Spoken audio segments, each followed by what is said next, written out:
Hey, what's up, guys?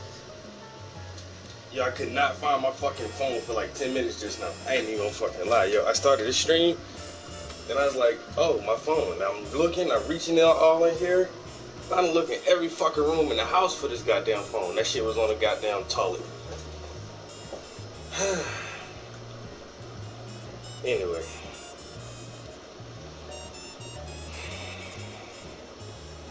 Nah, this my same studio. The camera is not flipped. It's weird, like you're looking at everything in reverse right now. That's all. Goddamn,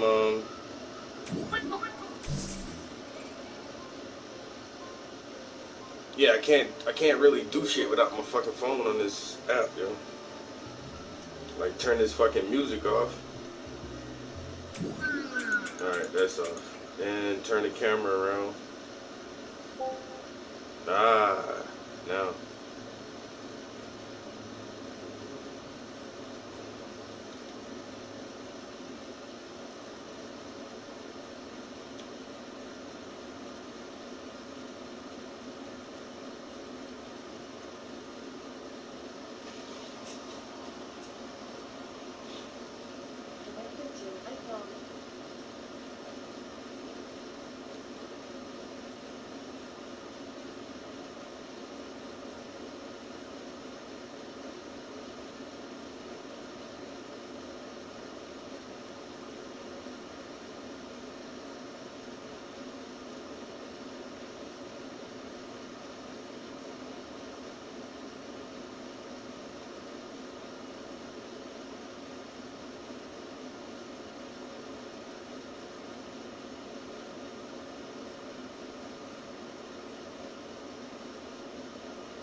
Alright, I'm busy as hell today. So come on, you gotta hit me.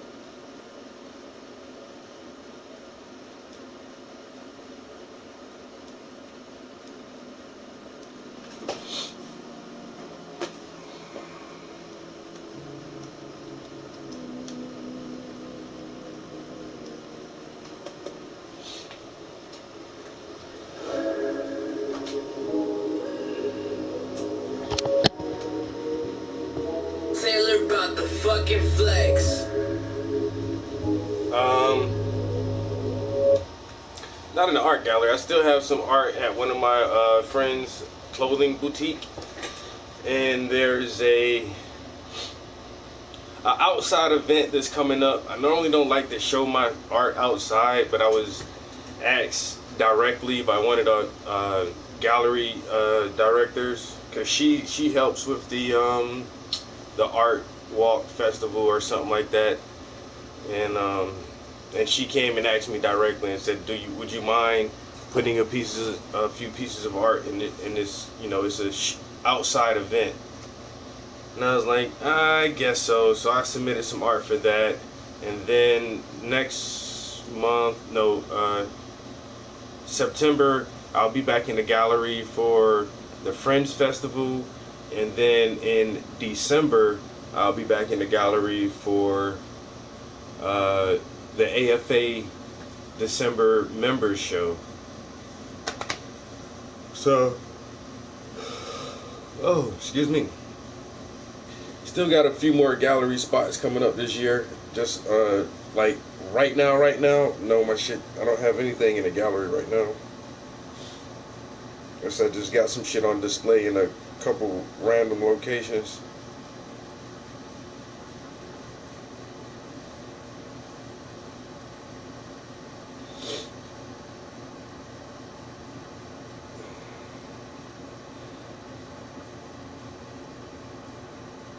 Alright.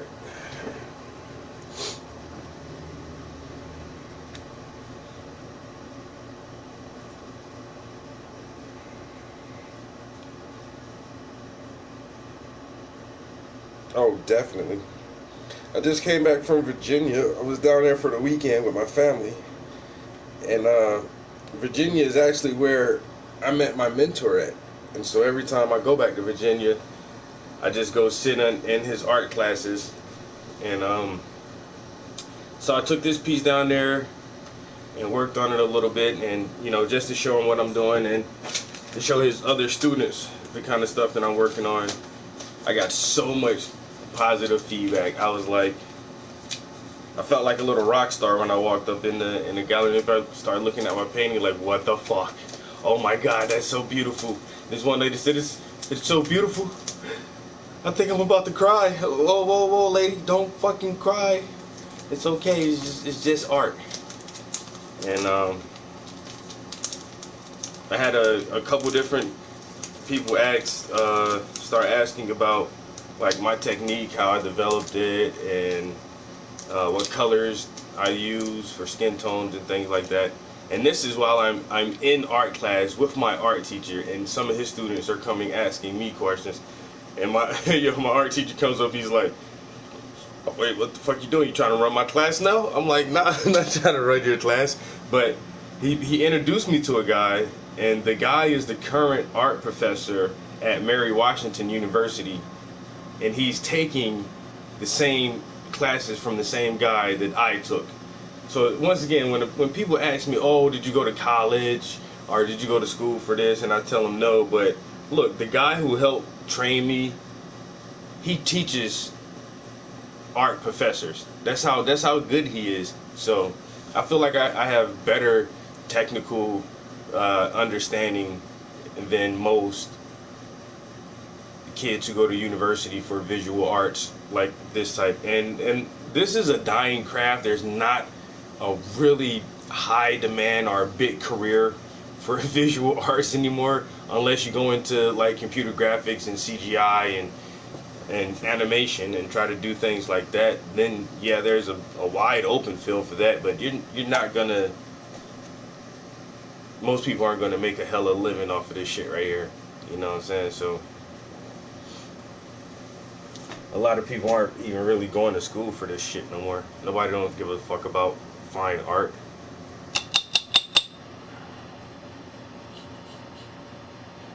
MB, how's your new job going? I've been meaning to ask you that for a minute. Back in the rat race. Hump day, can't wait for the weekend. Hate my fucking boss.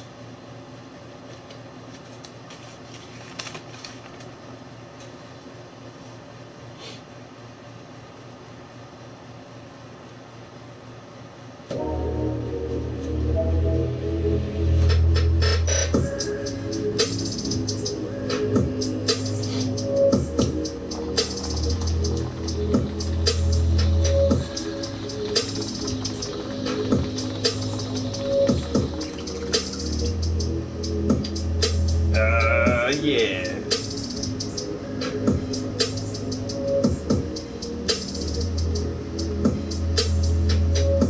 I know that's right.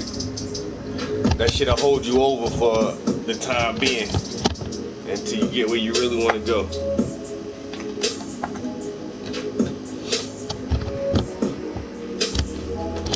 You know what I'm saying? As long as that shit is laid back and they ain't fucking stressing the shit out of you, just like everything else. Motherfucker, I come in for a paycheck. I ain't trying to be your friend. I ain't trying to be buddy. I'm not trying to do more work than I need to. I'm not about to be no superstar up in this bitch.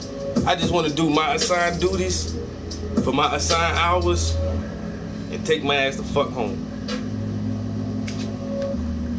Simple as that. Simple as that. Simple as that.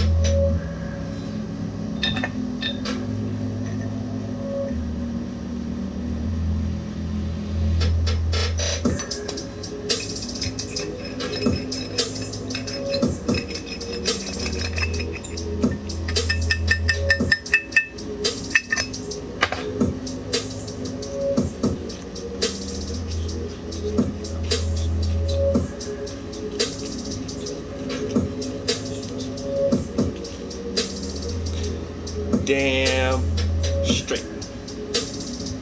I don't fuck with y'all motherfuckers like that. We just work together, bitch.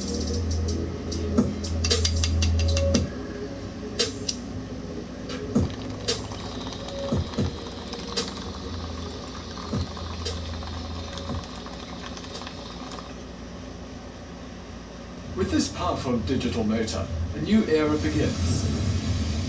With this index This is not finger, a little bag. I can skip a commercial. Tap, tap, tap.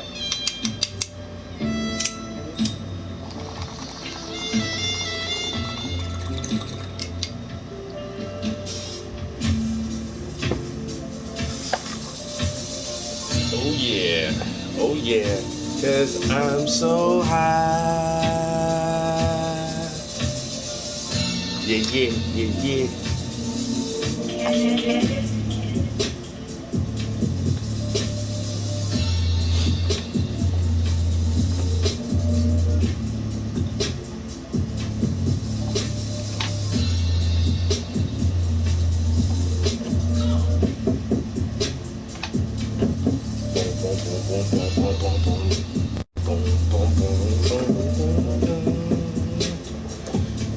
Alright guys, just trying to clean up a little bit. As I was going for the fucking weekend. So this shit's still kind of, well, my studio always kind of junky, but a little more junky than normal. Wham, wham, wham, wham, wham, wham, yeah. Yeah. Yeah. Wham, wham, wham, wham, wham, wham, wham. So what's good, guys?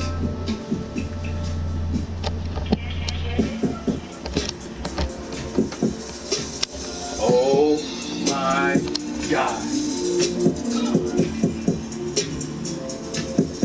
That shit's so fucking hard.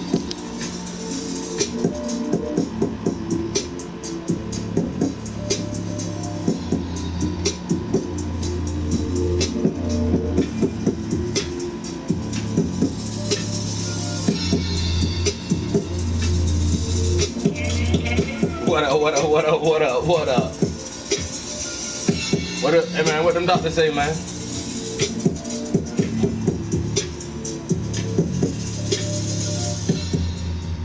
I goddamn, so I worked on it a second time yesterday. I just didn't stream my second session in the studio yesterday. So there's a little more details in this section of this rose. And then I worked on this rose for a couple hours. I know it's small, but yeah, those reds on there is a fucking bitch, yo. There's I don't know. It's like this shade, and I can't get it. I will get it, because this is 2 layers of paint.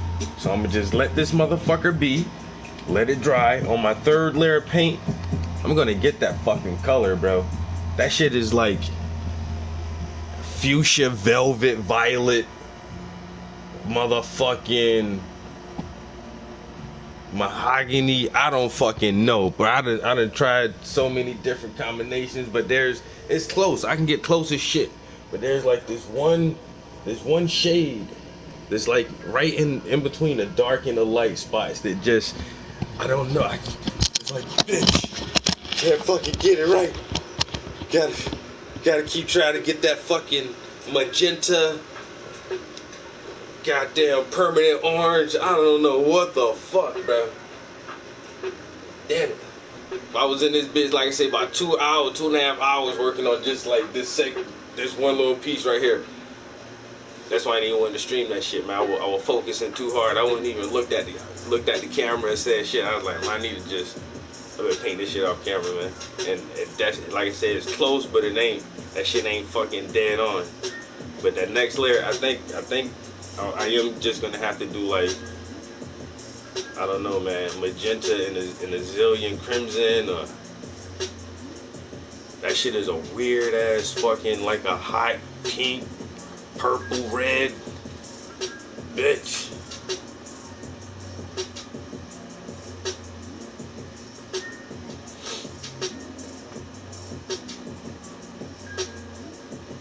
That's what's up, yo. Well, ain't nothing like your health. Goddamn. I say I'm almost 40. Anytime I feel any kind of pain or anything awkward, hello, I'd like to make a doctor's appointment Yeah. Well, I was cleaning up my ears this morning, and I had like a lot of earwax. I don't know if that shit is normal. No, it was like a lot. I had to use like 2 Q-tips. Normally I just use 1 Q-tip, but yeah, no, I just want the doctor to look in my ear and see if I got like wax buildup or something. Okay, I'll be right in. Fuck that. I don't give a fuck what it is. Hello? Yeah, my left eye been twitching all morning. I don't know what's wrong with this thing. You mind if I come see the doctor real quick?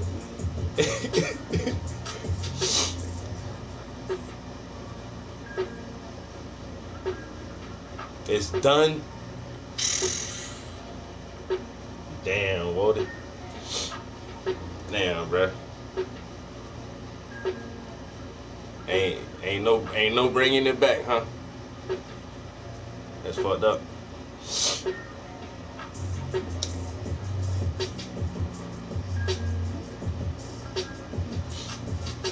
That's your second one? You had, I know one of my other homies, he got 2 bikes. He got a nice ass Ducati, yo. Like a fucking 2014 or some shit Ducati. And then he got like this other fucking Kawasaki, some shit that he just used he races a lot sometimes too. I know. That lady know what the fuck she was doing, man. That lady know she ain't had that shit, bruh. Motherfucking, like you say, goddamn, another half a foot this way, or half a foot that way, or another second sooner, another second afterwards, and that whole shit could have went a different goddamn way. They say you wouldn't be sitting here telling me about your doctor's appointments. That's what I'm saying. Now I say, man, life got your ass that time. You know, shit.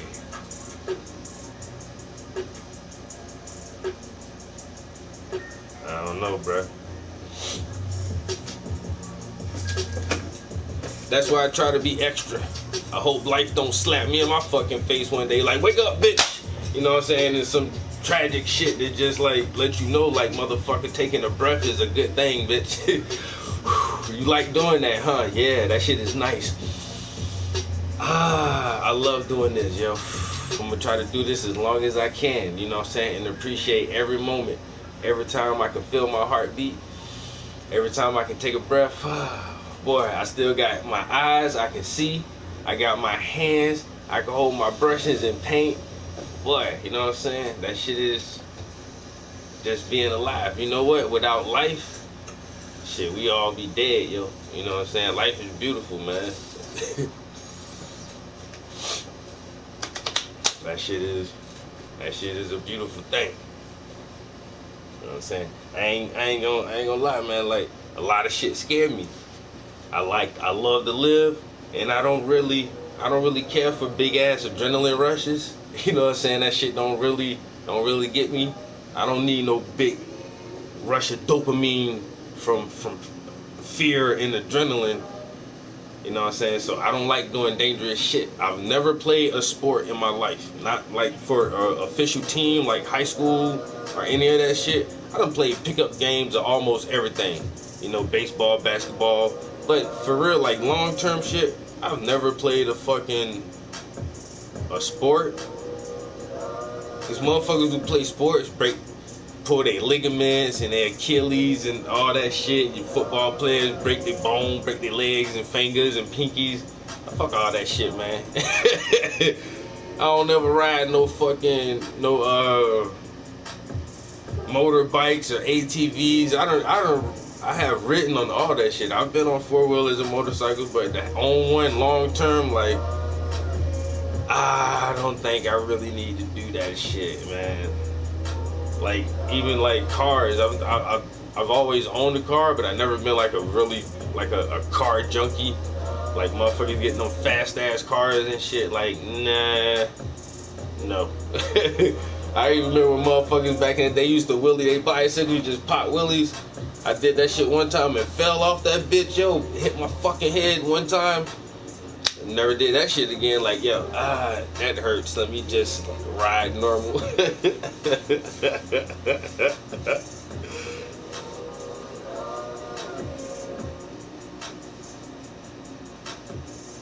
That's crazy. Semi-pro, that's crazy. Yeah, but I don't know, yo. Like, I don't know what it is about me. That shit just never. I just always kept myself out of shit like that. And luckily, where's some wood? I have never broken a bone, and I have never had stitches. And there was a couple seasons I did have the flu, and then like I remember one year that shit was real bad. I thought I was about to fucking die, yo. I went to the hospital and they said, oh, it's like the flu and this shit.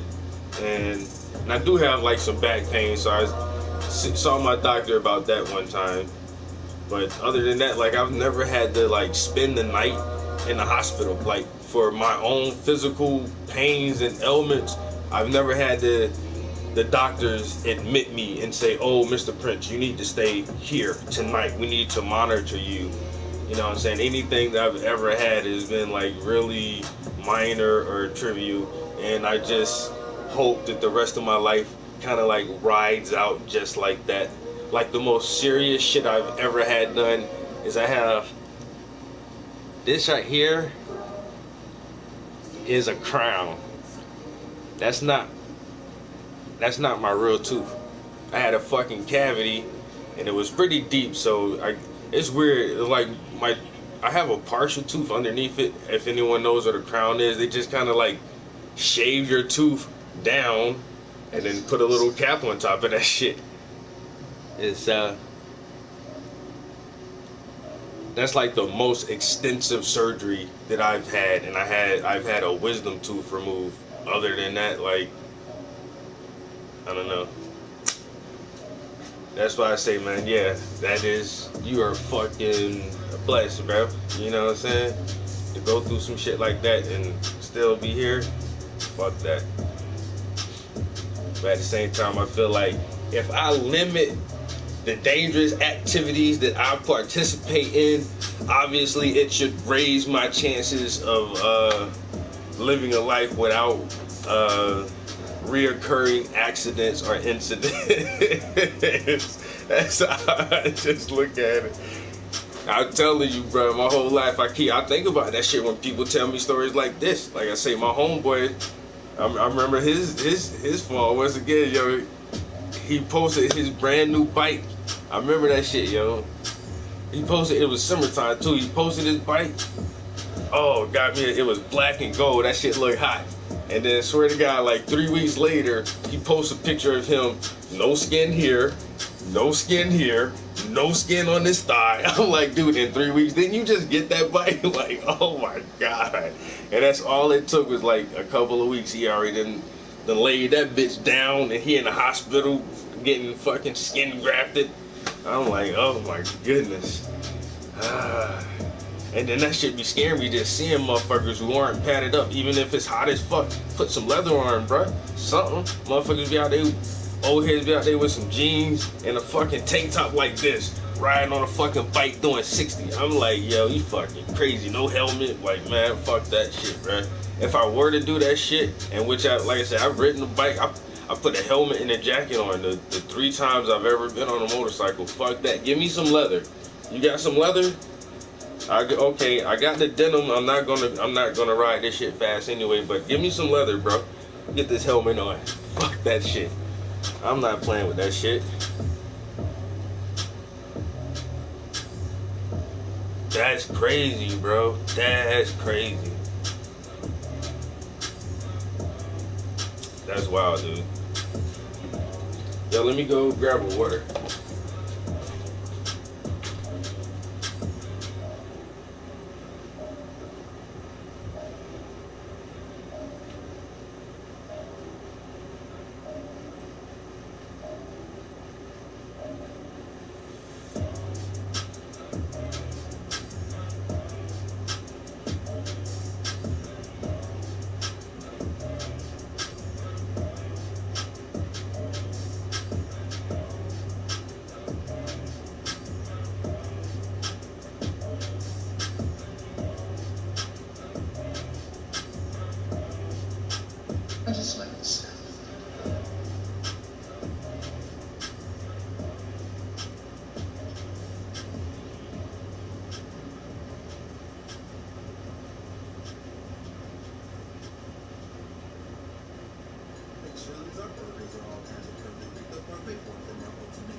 Good morning. Good morning.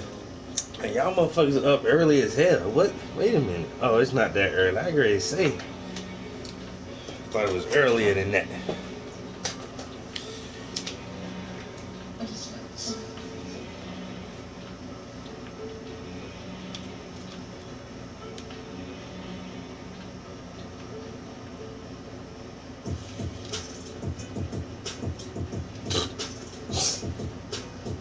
That's crazy.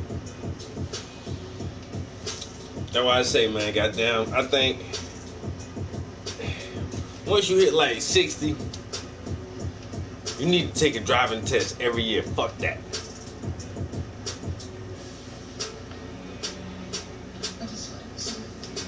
You need to take a driving test every 6 months.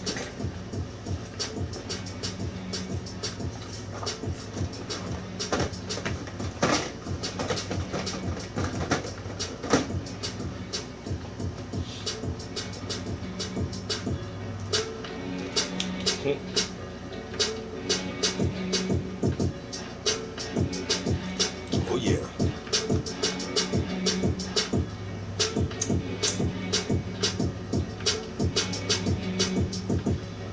What up, what up? What it is? Tuesday? What the fuck y'all got going on today? Me? I ain't got shit planned but painting them and playing video games.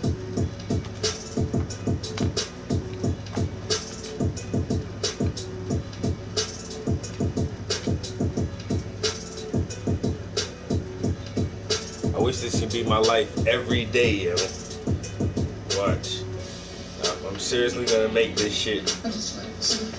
I gotta make this shit work some kind of way where that's all I have to do every day is just like paint for a couple hours, play video game for a couple hours, paint for a couple hours, take a nap, play some video games. You know, I'm gonna figure out how to make that shit work. I'm telling you, bruh. Watch.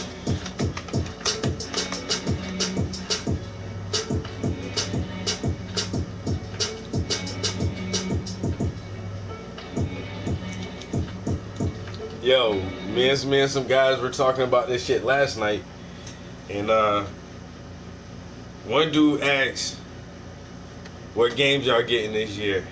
And we was in the chat room, right? And me and this other dude at the same exact time said, "The Last of Us Part 2." And the motherfucker who asked, I don't know, I only met him a couple days ago online and got there. I think he said he like 20 something, and he from California. But this motherfucker's like, "What is The Last of Us?" I'm like, "What? You ain't ever played The Last of Us?" I played Red Dead Redemption. I played that one. Now, I never played Red Dead Revolver. Now, that was the first one. I never played that one. Red Dead Redemption. Rockstar game. Same people make Grand Theft Auto. That shit was hot, son. I'm not even gonna lie. John Marston was a fucking dope-ass character. That was a really good story. The horse, I mean, just the horse transportation, the graphics, man, the map itself, that shit was a fucking good ass game, yo. Red Dead Redemption was an excellent game, yo. And just like fucking, and this is what makes Rockstar Studios one of the fucking AAA leaders, is because you don't get one of their games every year. You don't get one of their games every 2 years or 3 years. Man, you may get a game from them, from whatever title, maybe every 5 or 6 years. And that's because they put so much fucking time into that shit. And if you look at what they've done with Grand Theft Auto, there's like so much fucking content for Grand Theft Auto 5. All this extra DLC. I'm not a big fan of a lot of it because it's like, it seemed like a lot of gimmicky stuff, different kind of races. I mean, the heist missions are cool, but they got build your maps and all these other kind of shits going on. But still, yeah, it's so much content that they added to their game. It makes you think like, what can they do next? And the same thing was with like Red Dead Redemption. Like, that game was so fucking good. Like, what can you do next with this fucking game? And that shit is gonna be hella fucking dope. But the collector's edition, oh fuck. But yeah, I still think I'm gonna choose The Last of Us Part 2 over Red Dead Redemption. And like I say, both both of them are from AAA studios, and I don't know. We've had, well, there's been a shorter increment of time between The Last of Us Part 1 and The Last of Us Part 2 than there was between Red Dead Redemption and Red Dead 2. So Rockstar has had more time to work on their project, but I still think overall I would prefer to play The Last of Us.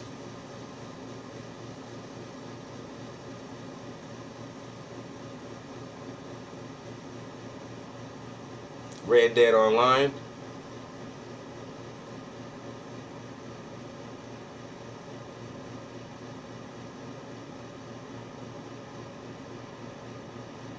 And that's why I don't know, like, no, it's like I don't even play GTA anymore.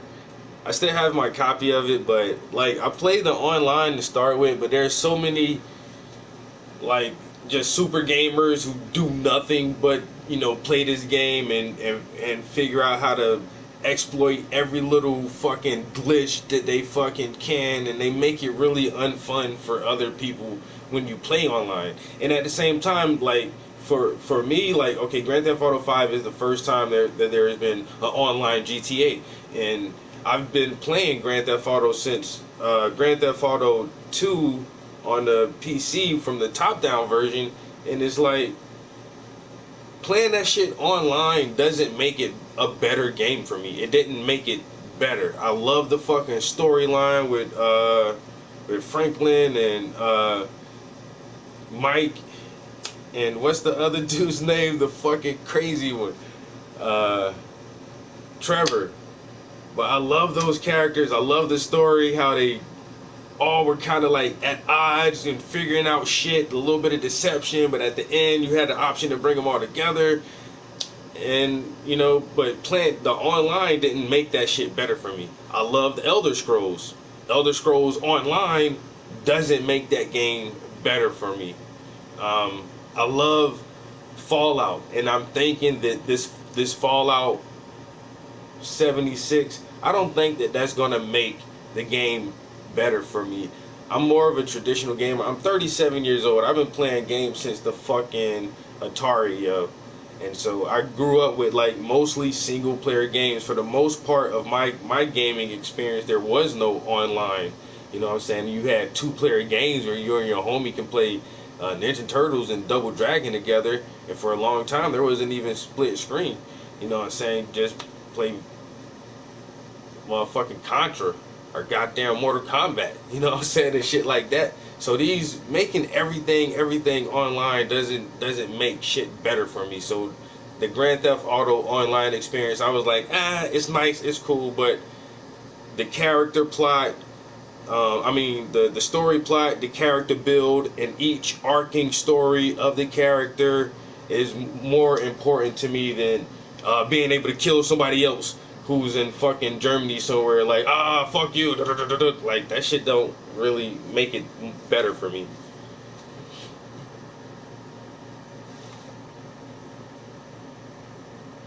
Yo, The Last of Us Part 2, I think it's coming out in November. But, so I'm looking at that and Battlefield 5.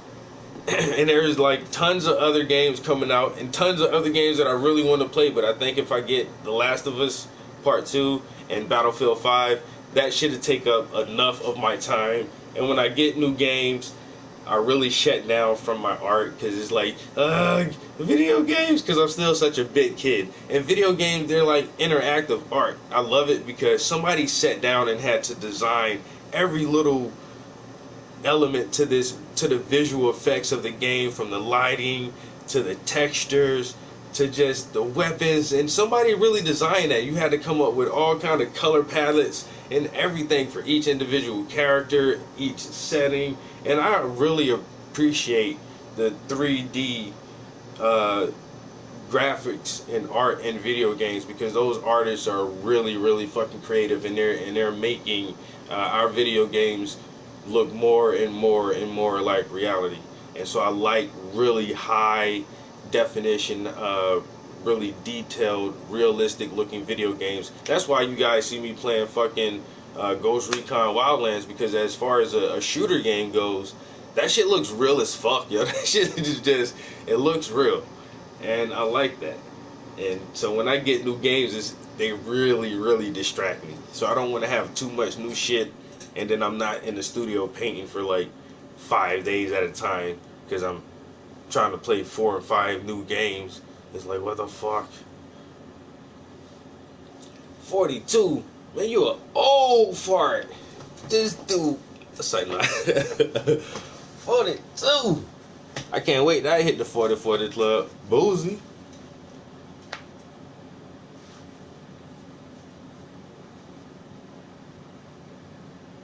That's what I'm saying. That's what I'm saying. I'm a game as long as I can hold a controller. But then when you think about that shit, in a little while we ain't gonna have no fucking controllers. Y'all seen Ready Player One? Y'all seen that shit? Ready Player One? I think they have it. The movie is set in 2045, which isn't that long from now. But if you think, like right now, we have the PlayStation VR headset. We have the little VR guns and the little VR wands and the cameras and all that stuff. All they're gonna do is keep refining all this shit, and sooner or later, the size of our cameras are gonna be really fucking small, and the headsets are gonna shrink down and basically turn into a pair of glasses that you put on, and you'll be able to fucking have gloves, really thin fucking gloves that you just wear to manipulate shit. And I think that's, a lot of people really aren't on that VR, and a lot of people really haven't tried the VR yet. And for me, it's not something that I absolutely want to play all the fucking time right now, because it's basically Generation 1 technology.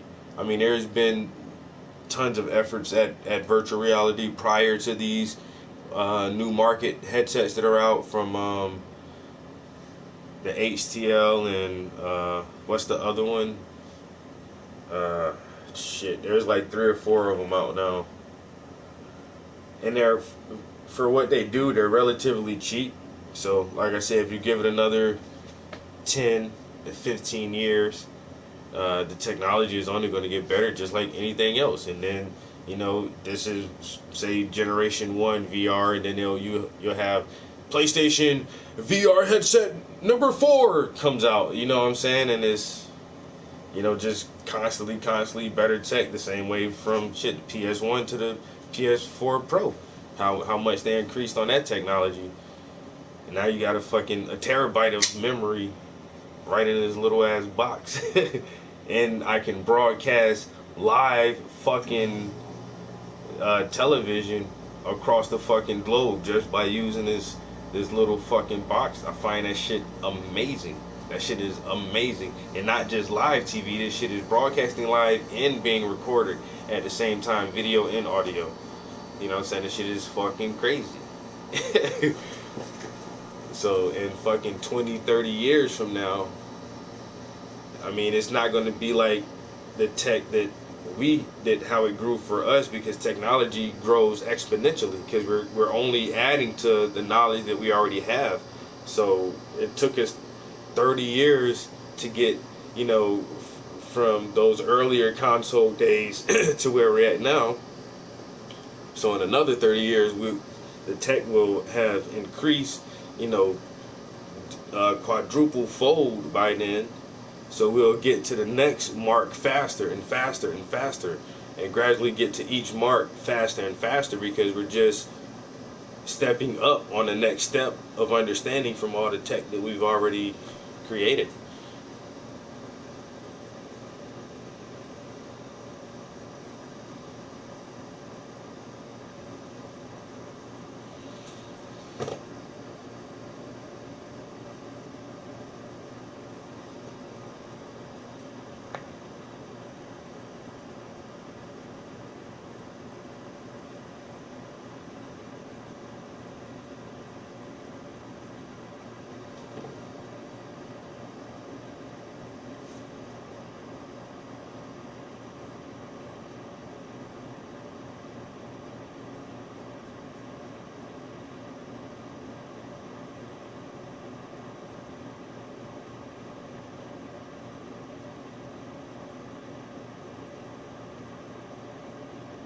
Starfield. Did I miss that from way back there? Dang. I think I did see something on Starfield.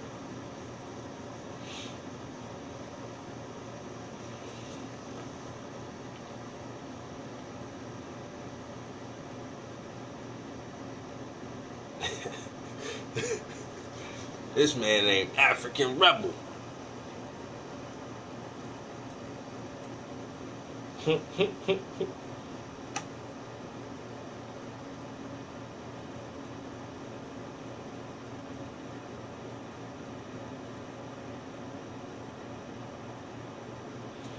But yeah, this holiday season, October to fucking December, there's gonna be a lot of fucking games dropping. That's what it is, bruh. Uganda.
I plan on coming over there next year. I wanted to come this year, but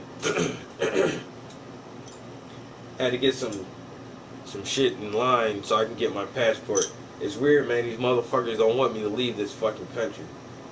One time Trump was telling motherfuckers they can't come into the country. But the real thing, they find ways to keep a lot of motherfuckers from leaving this shit, yo. And they got me hemmed up on some little dumbass bullshit, like some real bullshit that's not allowing me to acquire my passport. But once I get my passport, motherfuckers like, oh, you should take a tour of Italy. Or you should go to Rome. Bitch, I'm going straight to Africa. What are you talking about? I should go to where? And do what? Let's go to Hawaii. Yay. Let's go to Jamaica. I'm going to Africa. As soon as I get off the plane, I'm going to find me a patch of dirt. And take my shoes and my socks off. And put my feet straight on some African soil.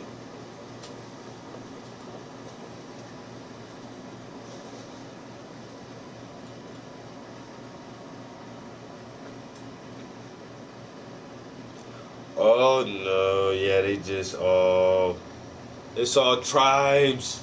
Everybody lives in mud huts and wood shacks, and get the fuck out of here. That's not the entire continent of Africa.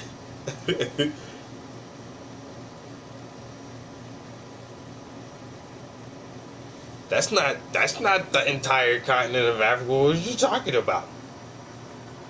Yeah, there's slums everywhere in the fucking world.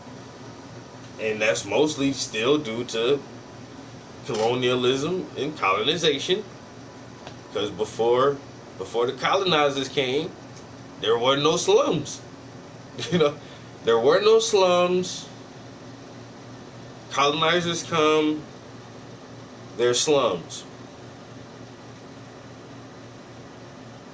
Just like the Jews and the Germans. You know what I'm saying? Jews living fine. There were no ghettos. The Germans come. Now they get put in ghettos.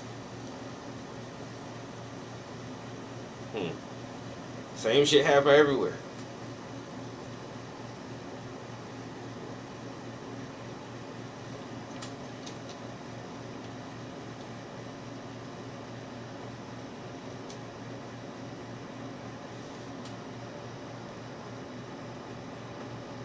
Oh yeah.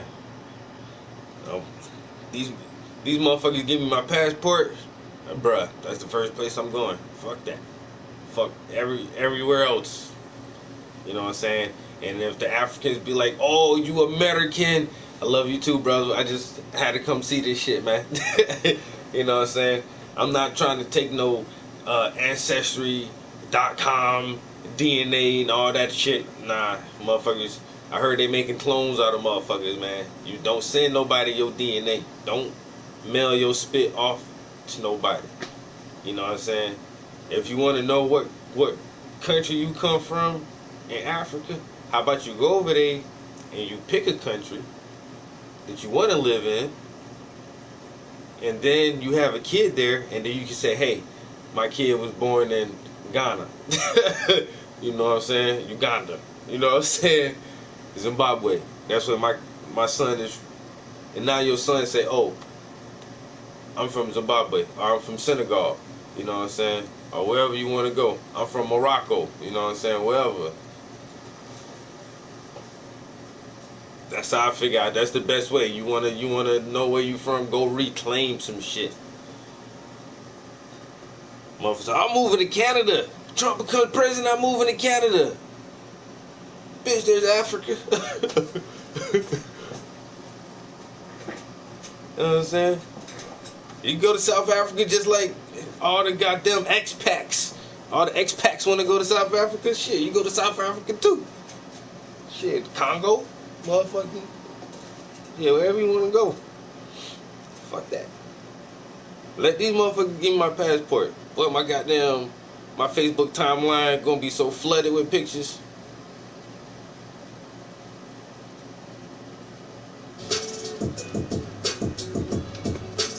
Bitch, I'm in Africa. Bitch, I'm in Africa.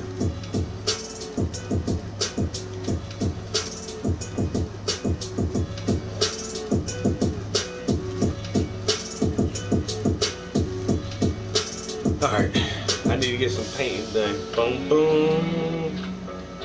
Boom, boom. Bitch, I'm in Africa. I just like the surface.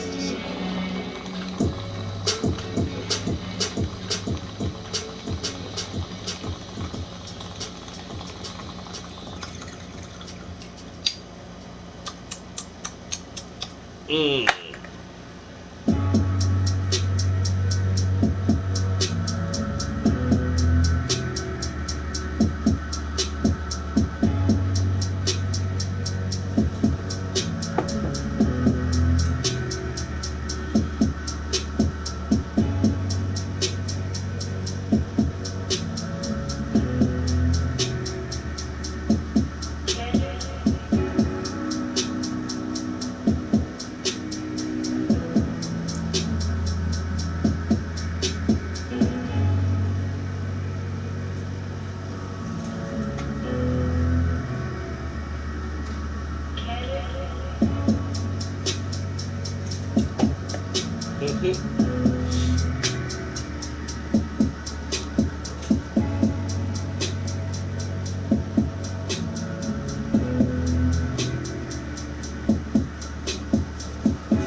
I told you guys I told you guys I had started watching Power, right? Bruh, I just finished season 3 last night. I watched the last episode of season 3 last night. They locked that motherfucker up for the murder of the Fed agent. Oh boy. How the fuck you gonna get out of it this time, Jane?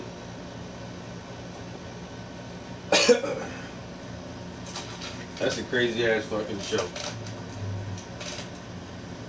Honestly, I thought I wasn't gonna like that shit.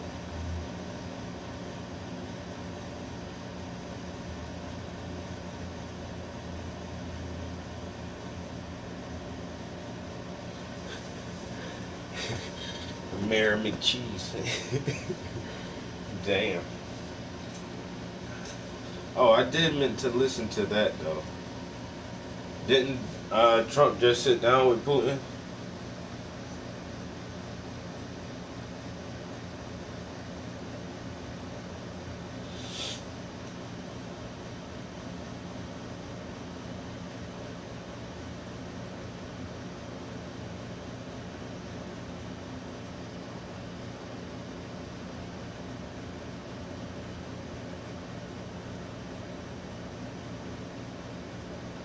You have been watching perhaps one of the most disgraceful performances by an American president at a summit in front of a Russian leader, one that I've ever seen. An extraordinary press conference. I'm back with CNN Global Affairs analyst Susan Glasser, CNN senior political analyst David Gergen, CNN chief international anchor Christian Amanpour. Christian, the president, given the opportunity, asked by a reporter, an American reporter, who he trusted. So the world's two disruptors-in-chief started the day trying to out-disrupt each other. President Putin's opening gambit arriving an hour late, leaving President Trump twiddling his famously small thumbs. But at their extraordinary joint press conference, it was all talk of cooperation and understanding. President Trump criticising not Russian interference in the US elections, but the investigation into it, describing the probe as a disaster for our country. And then there was the unprecedented spectacle of an American president laying into his own intelligence services. Sauntering off his plane almost an hour behind schedule, the message from President Putin, I'm... Did she say schedule? First she just hit him like in her first paragraph. She hit him with the small hands joke. Let me hear this shit back from the beginning. Because I'm only 41 seconds into this shit. First, in just like the first 3 sentences, she hit him with the fucking small hands, and then she turns around and says, schedule.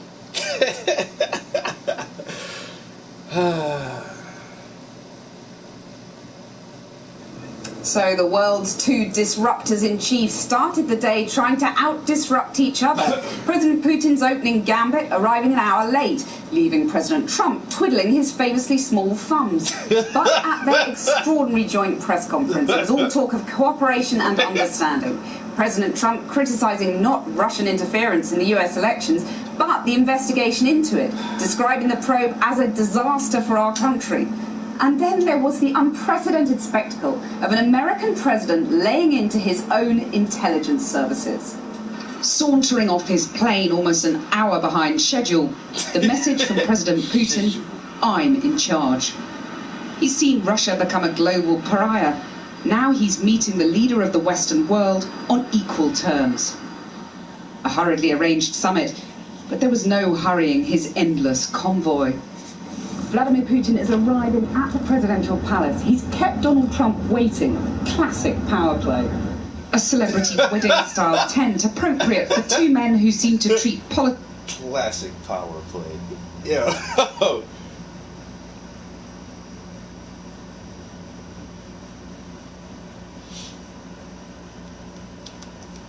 I think I read like glue. Yo, they just constantly roast Trump, yo.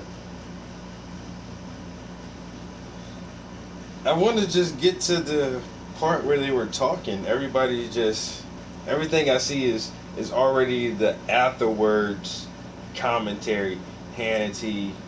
I fucking hate Sean. I don't hate Sean Hannity, but I rarely ever agree with these Fox News personalities. These guys are fucking jokes.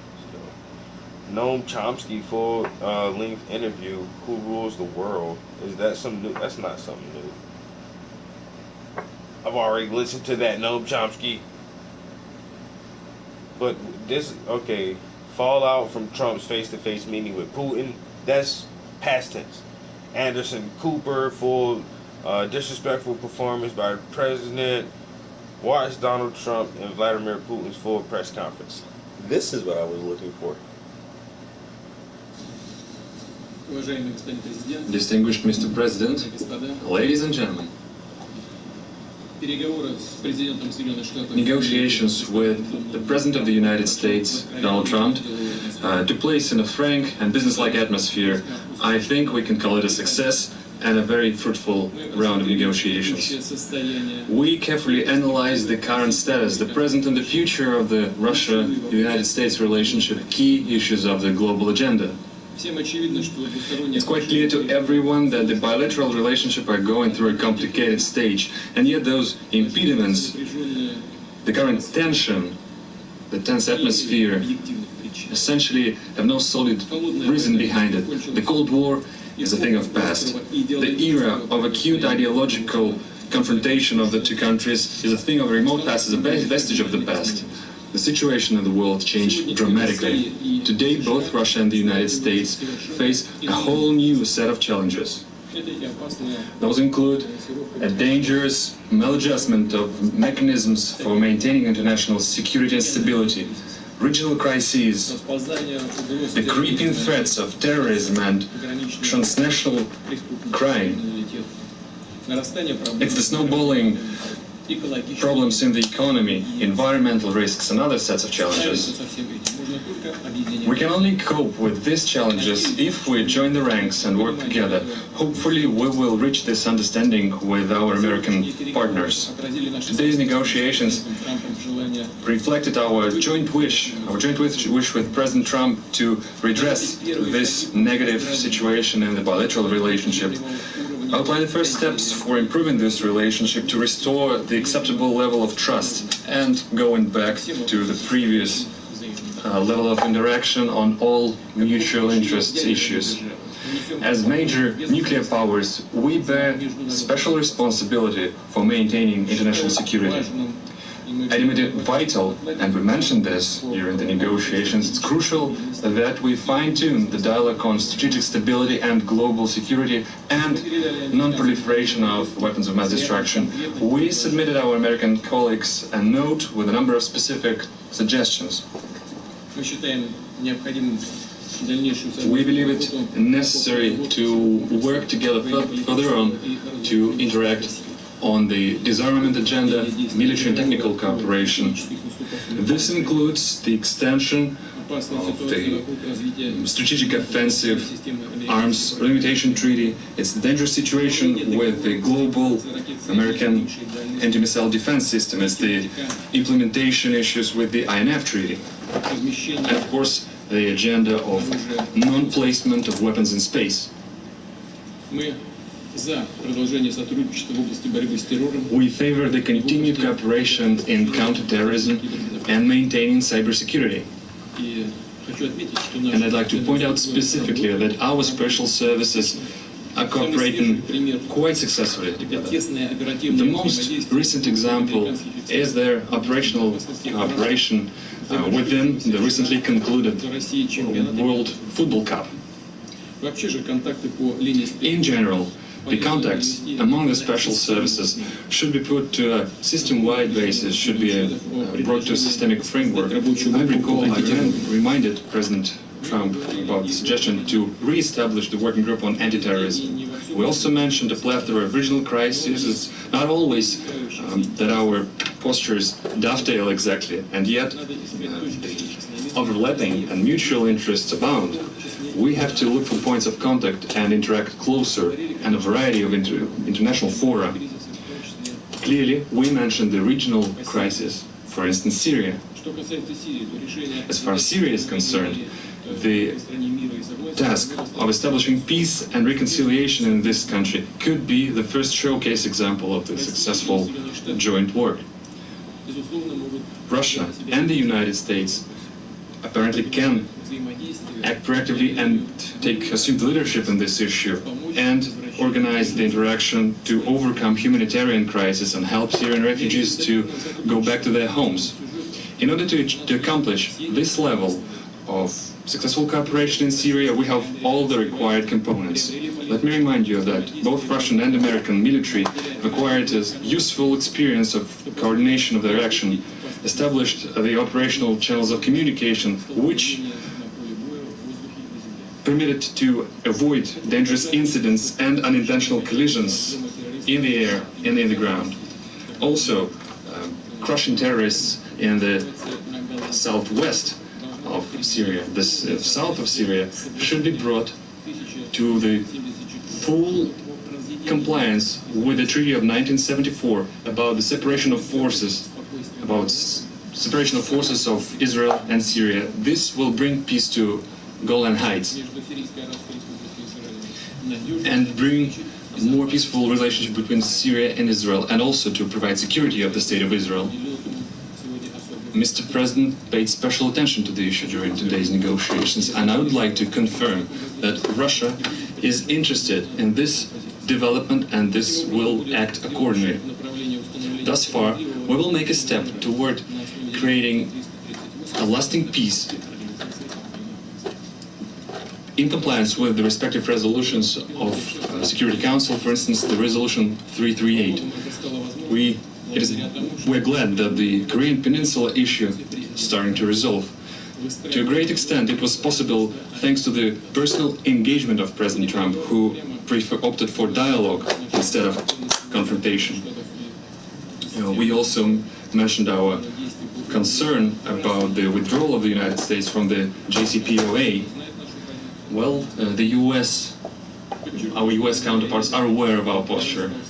Let me remind you that thanks to the Iranian nuclear deal, Iran became the most controlled country in the world. It's submitted to the control of IAEA. It effectively ensures the exclusively peaceful nature of Iranian nuclear program and strengthens the non-proliferation regime.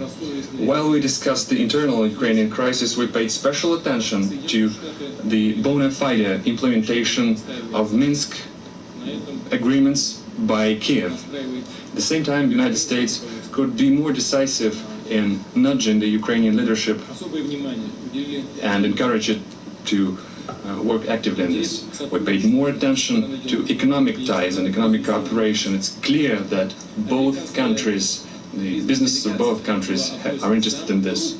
American delegation was one of the largest delegations on the St. Petersburg Economic Forum.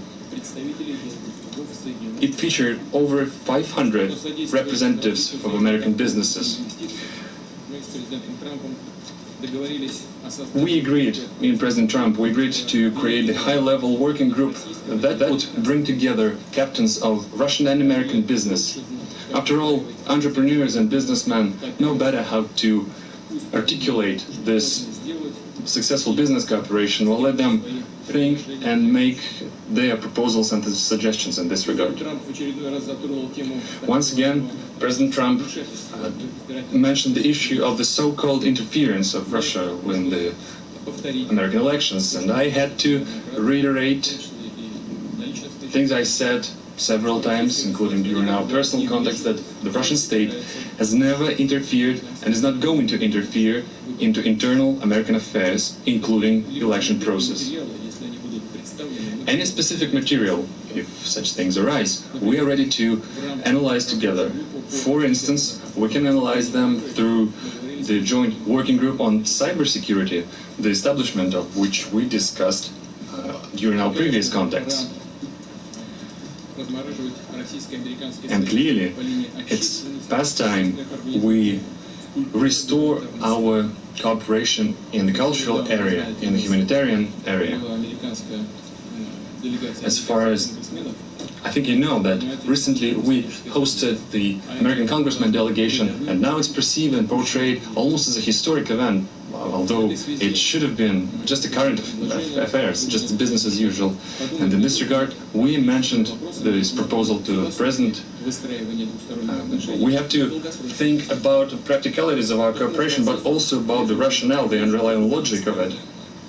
And we have to engage experts on bilateral relationship who know history and the background of our relationship. The idea is to create an expert council that would include political scientists, prominent diplomats and former military experts in both countries who would look for points of contact between the two countries, that would look for ways on putting the relationship on the trajectory of growth. In general, we are glad with the outcome of our first full-scale meeting, because previously we only had a chance to talk briefly on international fora. We had a good conversation with President Trump, and I hope that we start to understand each other better, and I'm grateful to Donald for it. Clearly, there are some challenges left when we were not able to clear all the backlog, but I think that we made the first important step in this direction. And in conclusion, I want to point out that this atmosphere of cooperation is something that we are especially grateful for to our Finnish hosts. We're grateful for Finnish people and Finnish leadership for what they've done. I know that we've caused some inconvenience to Finland, and we apologize for it. Thank you for your attention. Thank you very much. Thank you. I have just concluded a meeting with President Putin on a wide range of critical issues for both of our countries. We had direct, open, deeply productive dialogue. Went very well. Before I begin, I want to thank President Niinistö of Finland for graciously hosting today's summit. President Putin and I were saying how lovely it was and what a great job they did. I also want to congratulate Russia and President Putin for having done such an excellent job in hosting the World Cup. It was really one of the best ever, and your team also did very well. It was a great job. I'm here today to continue the proud tradition of bold American diplomacy. From the earliest days of our republic, American leaders have understood that diplomacy and engagement is preferable to conflict and hostility. A productive dialogue is not only good for the United States and good for Russia, but it is good for the world. The disagreements between our two countries are well known, and President Putin and I discussed them at length today. But if we're going to solve many of the problems facing our world, then we're going to have to find ways to cooperate in pursuit of shared interests. Too often in both recent past and long ago, we have seen the consequences when diplomacy is left on the table. We have also seen the benefits of cooperation. In the last century, our nations fought alongside one another in the Second World War. Even during the tensions of the Cold War, when the world looked much different than it does today, the United States and Russia were able to maintain a strong dialogue. But our relationship has never been worse than it is now. However, that changed as of about 4 hours ago. I really believe that. Nothing would be easier politically than to refuse to meet, to refuse to engage, but that would not accomplish anything. As president, I cannot make decisions on foreign policy in a futile effort to appease partisan critics or the media or Democrats who want to do nothing but resist and obstruct. Constructive dialogue between the United States and Russia afford the opportunity to open new pathways toward peace and stability in our world. I would rather take a political risk in pursuit of peace than to risk peace in pursuit of politics. As president, I will always put what is best for America and what is best for the American people. During today's meeting, I addressed directly with President Putin the issue of Russian interference in our elections. I felt this was a message best delivered in person. Spent a great deal of time talking about it, and President Putin may very well want to address it, and very strongly, because he feels very strongly about it, and he has an interesting idea. We also discussed one of the most critical challenges facing humanity, nuclear proliferation. I provided an update on my meeting last month with Chairman Kim on the denuclearization of North Korea, and after today, I am very sure that President Putin and Russia want very much to end that problem, going to work with us, and I appreciate that commitment. The President and I also discussed the scourge of radical Islamic terrorism. Both Russia and the United States have suffered horrific terrorist attacks, and we have agreed to maintain open communication between our security agencies to protect our citizens from this global menace. Last year, we told Russia about a planned attack in St. Petersburg, and they were able to stop it cold. They found them, they stopped them, there was no doubt about it. I appreciated President Putin's phone call afterwards to thank me. I also emphasized the importance of placing pressure on Iran to halt its nuclear ambitions and to stop its campaign of violence throughout the area, throughout the Middle East. As we discussed at length, the crisis in Syria is a complex one. Cooperation between our two countries has the potential to save hundreds of thousands of lives. I also made clear that the United States will not allow Iran to benefit from our successful campaign against ISIS. We have just about eradicated ISIS in the area.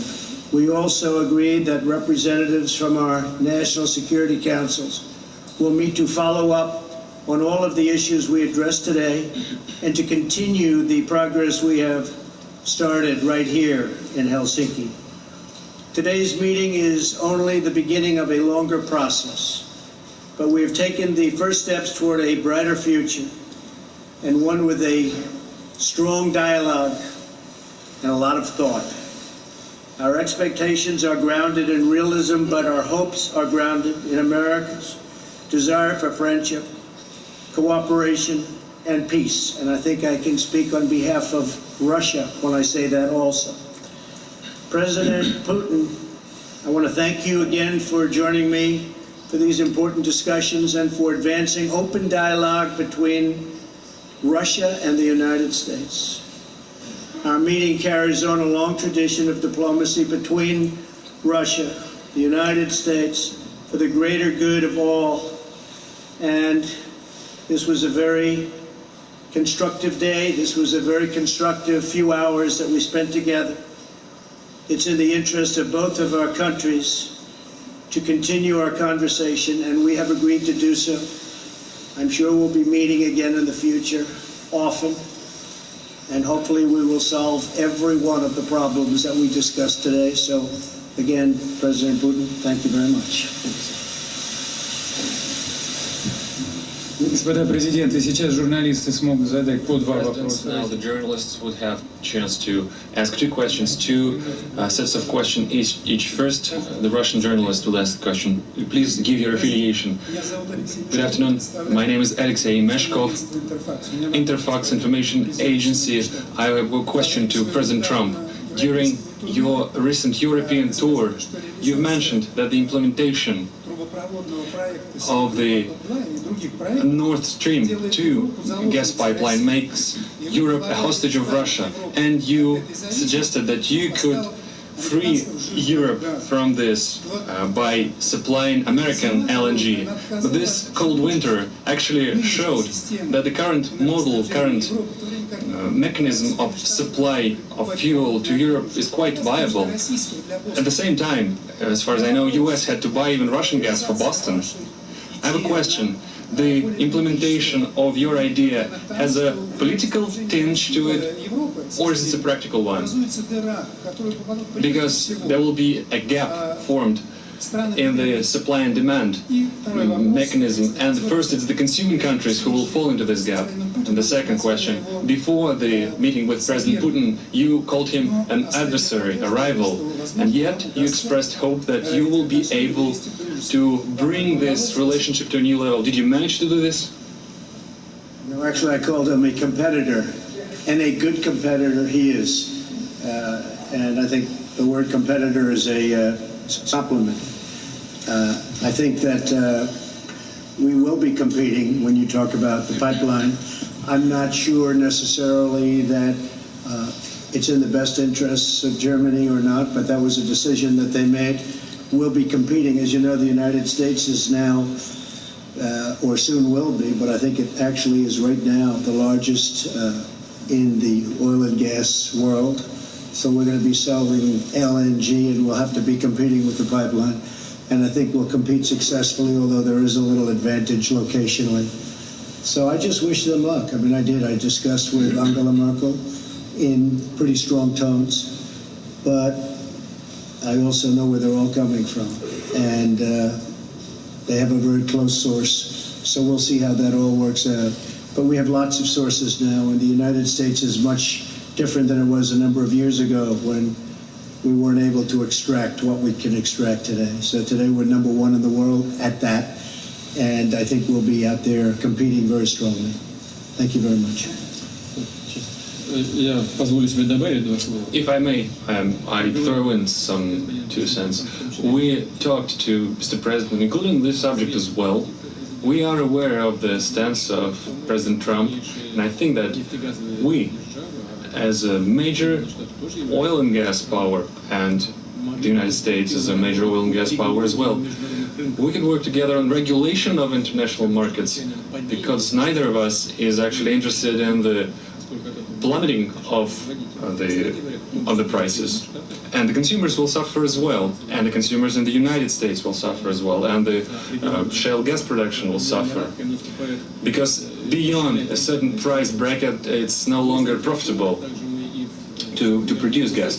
But nor we are interested in driving prices up, because it will drain juices, life juices from all other sectors of the economy, from machine building, etc. So we do have space for cooperation here. That's the first thing.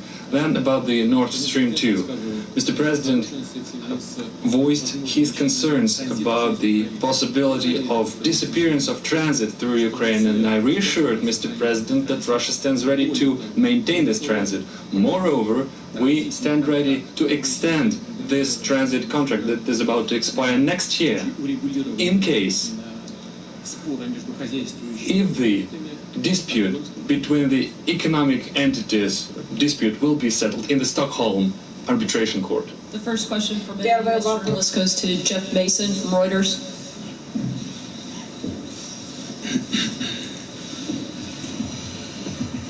Thank you.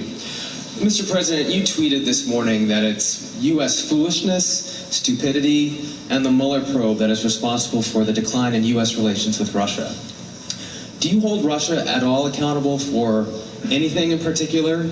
And if so, what would you consider them that they are responsible for? Yes, I do. I hold both countries responsible. I think that the United States has been foolish. I think we've all been foolish. We should have had this dialogue a long time ago, a long time, frankly, before I got to office. And I think we're all to blame. I think that the United States now has stepped forward along with Russia, and we're getting together, and we have a chance to do some great things, whether it's nuclear proliferation in terms of stopping. We have to do it. Ultimately, that's probably the most important thing that we can be working on. But I do feel that we have both made some mistakes. I think that the probe is a disaster for our country. I think it's kept us apart. It's kept us separated. There was no collusion at all. Everybody knows it. People are being brought out to the fore. So far that I know, virtually none of it related to the campaign. And they're going to have to try really hard to find somebody that did relate to the campaign. It was a clean campaign. I beat Hillary Clinton easily, and frankly, we beat her. And I'm not even saying from the standpoint, we won that race. And it's a shame that there can even be a little bit of a cloud over it.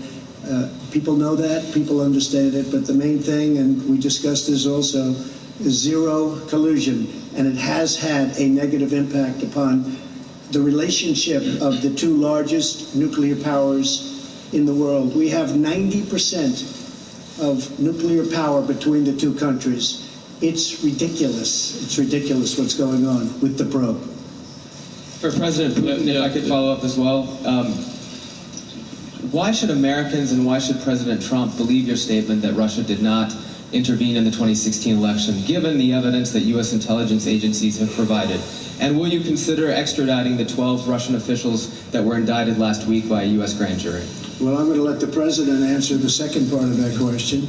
But as you know, the whole concept of that came up perhaps a little bit before, but it came out as a reason why the Democrats lost an election, which frankly, they should have been able to win because the Electoral College is much more advantageous for Democrats, as you know, than it is to Republicans. We won the Electoral College by a lot, 306 to 223, I believe. And that was a well-fought battle. We did a great job. And frankly, I'm going to let the President speak to the second part of your question. But just to say it one time again, and I say it all the time, there was no collusion. I didn't know the President. There was nobody to collude with.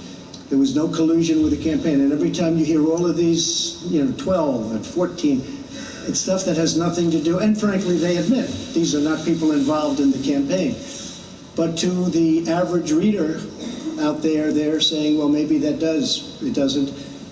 And even the people involved, some perhaps told mis-stories, although in one case the FBI said there was no lie. There was no lie. Somebody else said there was. We ran a brilliant campaign, and that's why I'm president. Thank you. По поводу того, кому As to who is to be believed, as to who is not to be believed. You can trust no one if you take this. Where did you get this idea that President Trump trusts me or I trust him? He defends the interest of the United States of America, and I do defend the interest of the Russian Federation. We do have interests that are common. We are looking for points of contact.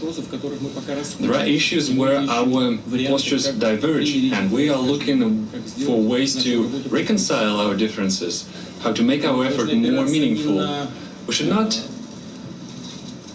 proceed from the immediate political interests that guide certain political powers in our countries. We should be guided by facts. Could you name a single fact that would definitively prove the collusion? This is utter nonsense.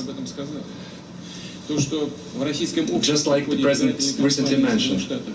Yes, the public at large in the United States had a certain perceived opinion of the candidates during the campaign, but there's nothing particularly extraordinary about it. That's the usual thing. President Trump, when he was a candidate, he mentioned the need to restore the Russia-US relationship, and it's clear that certain part of American society felt sympathetic about it, and different people could express their sympathy in different ways. But isn't that natural? Isn't it natural to be sympathetic towards a person who is willing to restore the relationship with our country, who wants to work with us? We heard the accusations about the Concord country. Well, as far as I know, this company hired American lawyers, and the accusations doesn't have a fighting chance in the American courts. So there's no evidence when it comes to the actual facts. So we have to be guided by facts and not by rumors.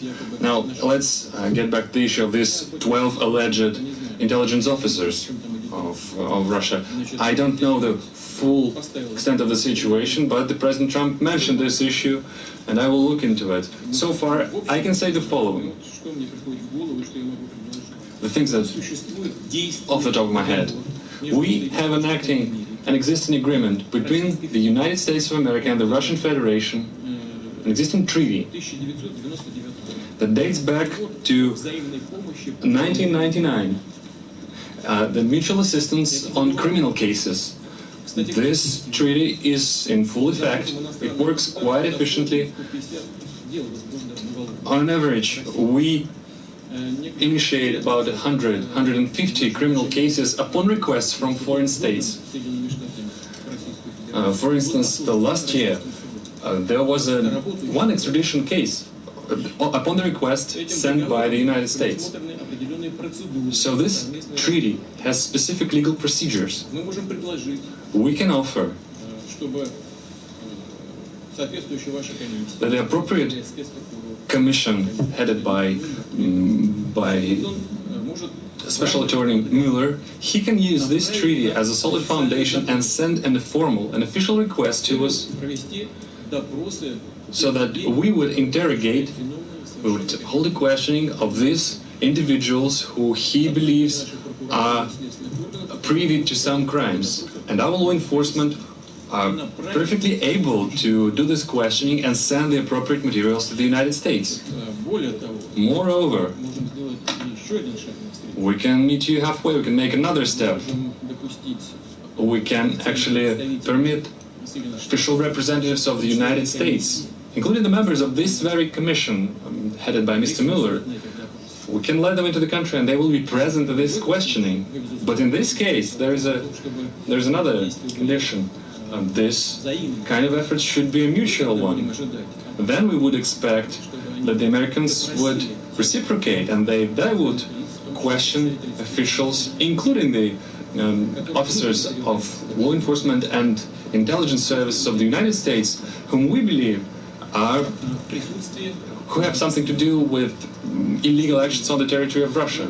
And we have to request the presence of our law enforcement. For instance, we can bring up Mr. Browder in this particular case. Business associates of Mr. Browder have earned over $1.5 billion in Russia. They never paid any taxes, neither in Russia nor in the United States. And yet the money escaped the country. They were transferred to the United States. They sent a huge amount of money, $400 million, as a contribution to the campaign of Hillary Clinton.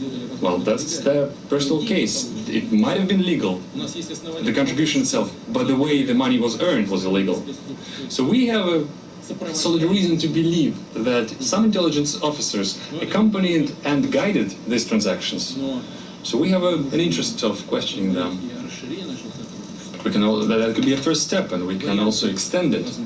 Options abound, and they all can be found in an appropriate legal framework. And did you direct any of your officials to help him do that? Yes, I did.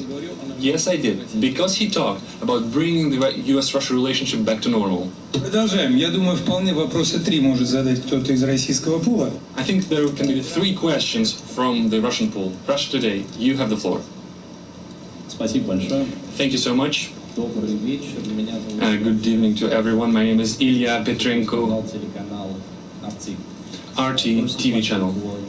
In English. Mr. President, would you please go into the details of possibly any specific arrangements for the U.S. to work together with Russia in Syria, if any of these kind of arrangements were made today or discussed? И если позволите, Владимир Владимирович, тоже вопрос на... My question to President Putin in Russian. Since we brought up the issue of football several times, I used the football language. Mr. Pompeo mentioned that when we talk about the Syrian cooperation, the ball is in the Syrian court. Mr. Putin, in the Russian court, Is it true? And how would you use this fact, the having the ball? Well, I guess I'll answer the first part of the question. We've worked with Israel long and hard for many years, many decades. I think we've never has anyone, any country been closer than we are. President Putin also is helping Israel, and we both spoke with Bibi Netanyahu, and they would like to do certain things with respect to Syria, having to do with the safety of Israel.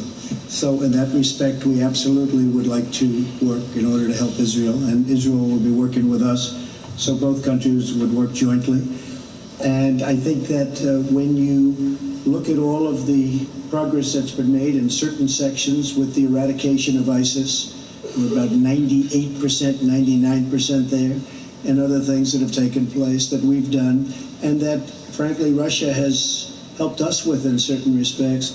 But I think that working with Israel is a great thing, and creating safety for Israel is something that both President Putin and I would like to see very much. One little thing I might add to that is the helping of people. Helping of people, because you have such horrible, if you see, and I've seen reports and I've seen pictures, I've seen just about everything. And if we can do something to help the people of Syria get back into some form of shelter and on a humanitarian basis, and that's what the word was, really, a humanitarian basis. I think that both of us would be very interested in doing that, and we will do that. Thank you very much. Excuse me, but for now, no specific agreements, for instance, between the militaries? Well, our militaries do get along. In fact, our militaries actually have gotten along probably better than our political leaders for years, but our militaries do get along very well, and they do coordinate in Syria and other places. Okay? Thank you. Yes, we did mention this. We mentioned the humanitarian track of this issue.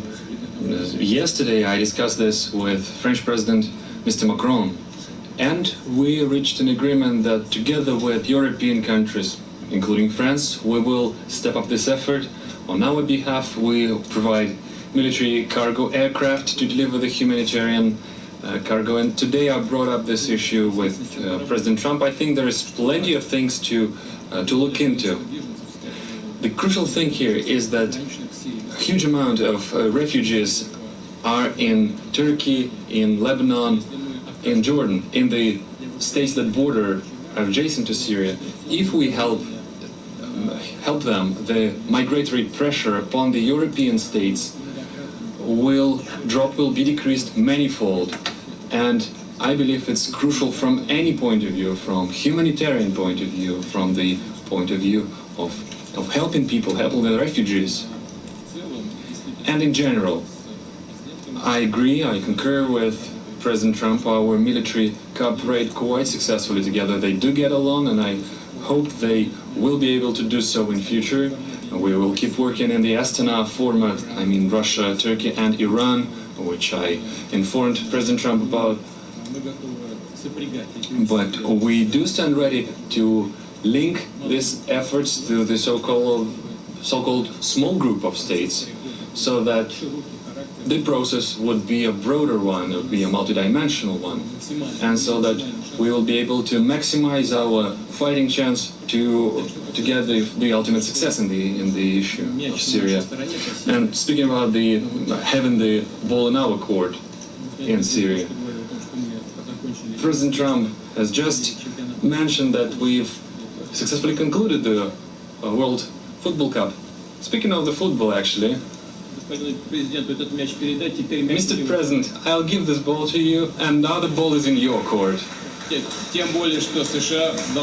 the more that the United States will host the World Cup in 2026.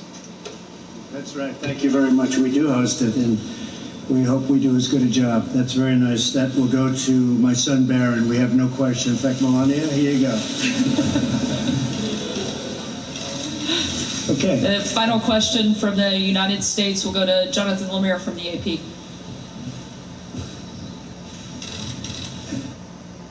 I don't have a lot of time to say if you switch to Liberty Mutual, you can save $782. What the fuck?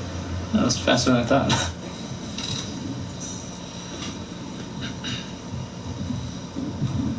Did Putin just make Trump hold his balls, and then Trump passed Putin balls off to his wife?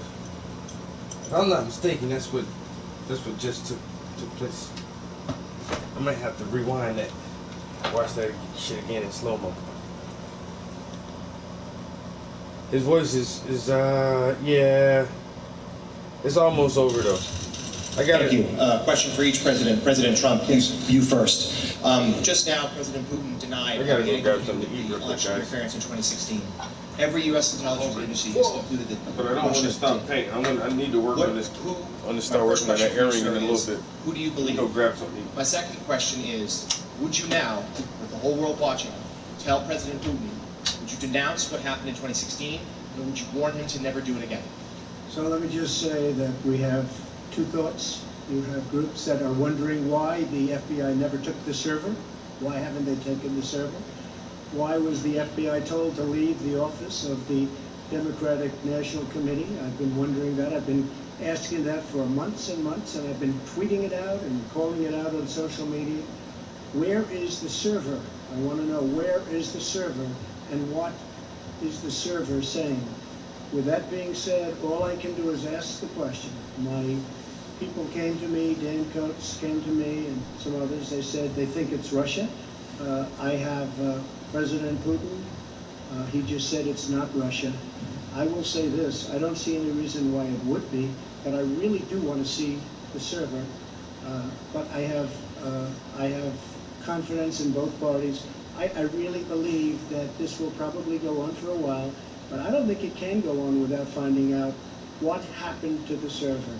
What happened to the servers of the Pakistani gentlemen that worked on the DNC? Where are their servers? They're missing. Where are they? What happened to Hillary Clinton's emails? 33,000 emails gone, just gone. I think in Russia they wouldn't be gone so easily. I think it's a disgrace that we can't get Hillary Clinton's 33,000 emails. I have great confidence in my intelligence people, but I will tell you that President Putin was extremely strong and powerful in his denial today. And what he did is an incredible offer. He offered to have the people working on the case come and work with their investigators with respect to the 12 people. I think that's an incredible offer. Okay? Thank you. I'd like to add something to this. After all, I was an intelligence officer myself. And I do know how dossiers are made out. Just a second. That's the first thing. Now the second thing. I believe that Russia is a democratic state, and I hope you're not denying this right to your own country. You're not denying that the United States is a democracy. Do you believe the United States is a democracy? And if so, if it is a democratic state, then the final conclusion in this kind of a dispute can only be delivered by a trial, by the court, not by the executive, by the law enforcement. For instance, the Concord company that was brought up is being accused. It's been accused of interference.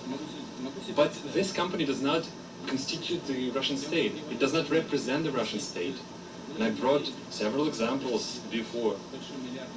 Well, you have a lot of individuals in the United States. Take George Soros, for instance, with multi-billion capitals. But does that make him, his position, his posture, the posture of the United States? No, it does not.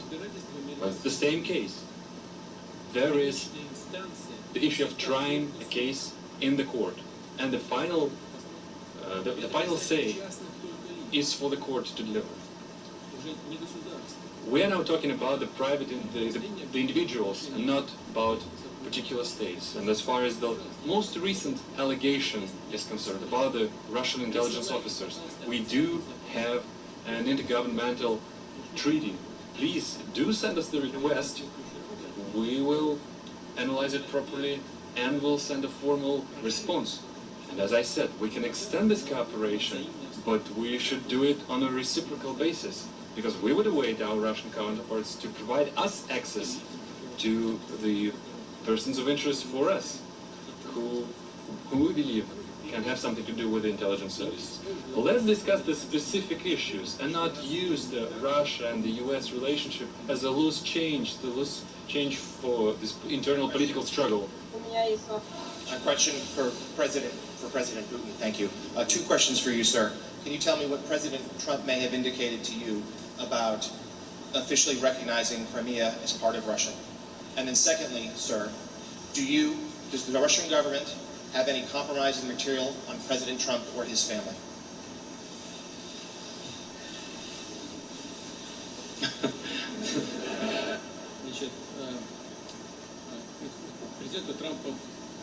President Trump, and posture of President Trump on Crimea is well known, and he stands firmly by it. He continued to maintain that it was illegal to annex it. Our viewpoint is different. We held a referendum in strict compliance with the UN Charter and the international legislation. For us, this issue, we put bait to this issue. And now to the compromising material. Yeah, I did heard these rumors that we allegedly collected compromising material on Mr. Trump when he was visiting Moscow. Well, distinguished colleague, let me tell you this. When President Trump visited Moscow back then, I didn't even know that he was in Moscow. I treat President Trump with utmost respect. But back then, when he was a private individual, a businessman, nobody informed me that he was in Moscow. Well, let's take St. Petersburg Economic Forum, for instance. There were over 500 American businessmen, the high-ranking, the high-level ones. I don't even remember the last names of each and every one of them. Well, do you think that we try to collect compromising material on each and every single one of them? Well, it's difficult to imagine another nonsense of a bigger scale than this. Well, please, just disregard these issues and don't think about this anymore again. And I have to say, if they had it, it would have been out long ago. And if anybody watched Peter Strzok testify over the last couple of days, and I was in Brussels watching it, it was a disgrace to the FBI, it was a disgrace to our country, and you would say that was a total witch hunt. Thank you very much, everybody. Thank you.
bad it took so long.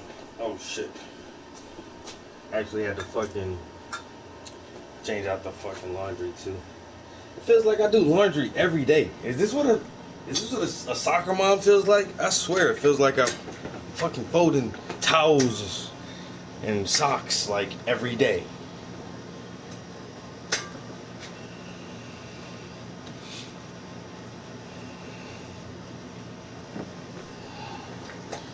Gordon, what up, what up, what up, what up? Yeah, I had to go fix me a fucking quick breakfast. Oh, wow. I got peanut butter in between the goddamn waffles. Ooh. Got that peanut butter in there and some strawberries.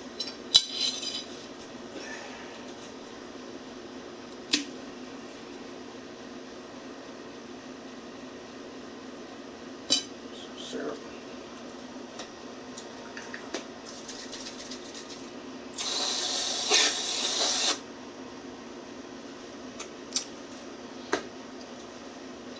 Fuck IHOP. I got IHOP at my own goddamn house.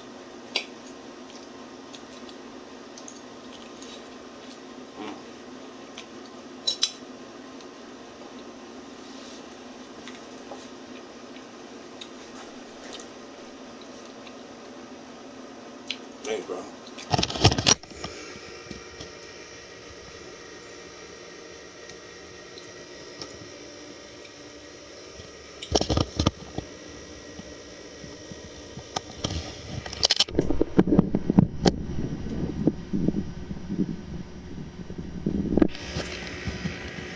Yeah, you should check out my Instagram, yeah.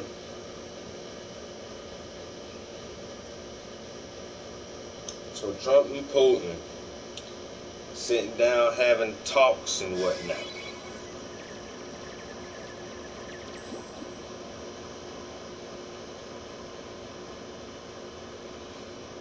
Make sure you tap that bell so you never miss a video.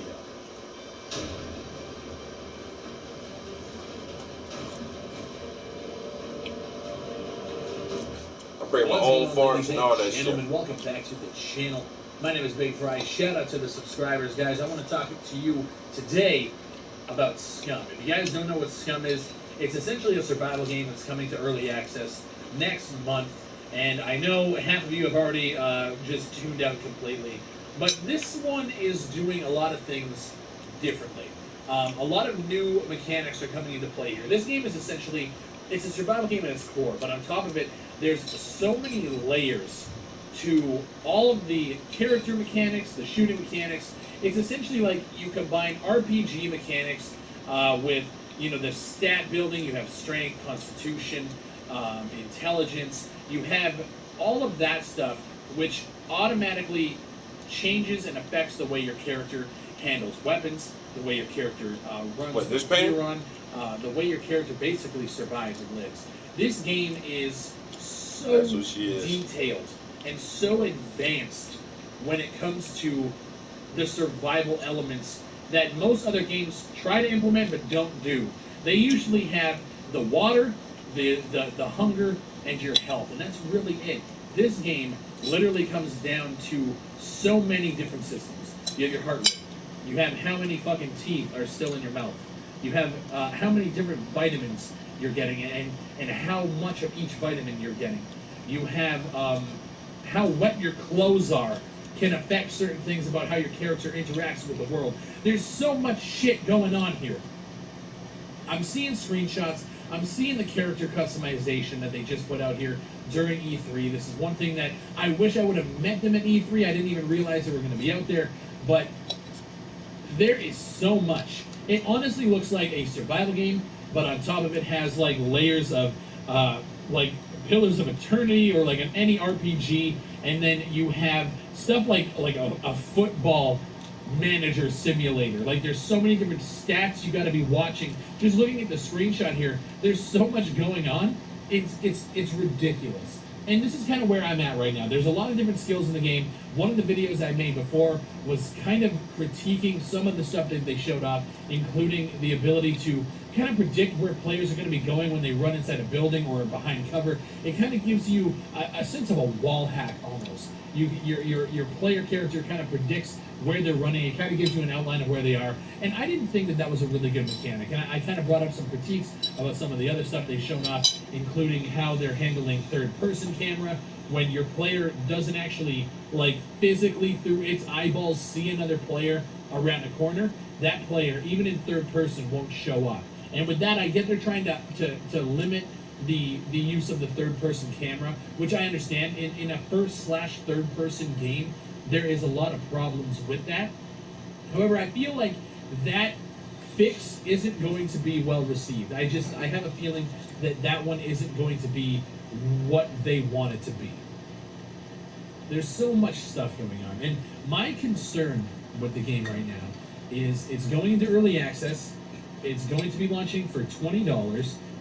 There's so much realism that I don't know if the survival genre community is going to really embrace that much realism and that much micromanagement on top of your character. I'm sure there's people that are looking at this, and I'm actually kind of one of them. It's weird. I have almost like two opinions about it, because when I hear the ideas and when I see them implemented, I get two different feelings. Yo, Days Gone look good as hell. Once again, man, I ain't trying to buy too many games this year. I have too much of my time. Because everything looks so good, it's like, oh, I'm going to be stuck playing that shit for hours. Like, nah, I can't even do that shit to myself. Yeah, but I've been watching, keeping up with Days Gone since last year. But that game does look really good. And then I think it doesn't even come out this year. I think it comes out the first quarter next year. Yeah.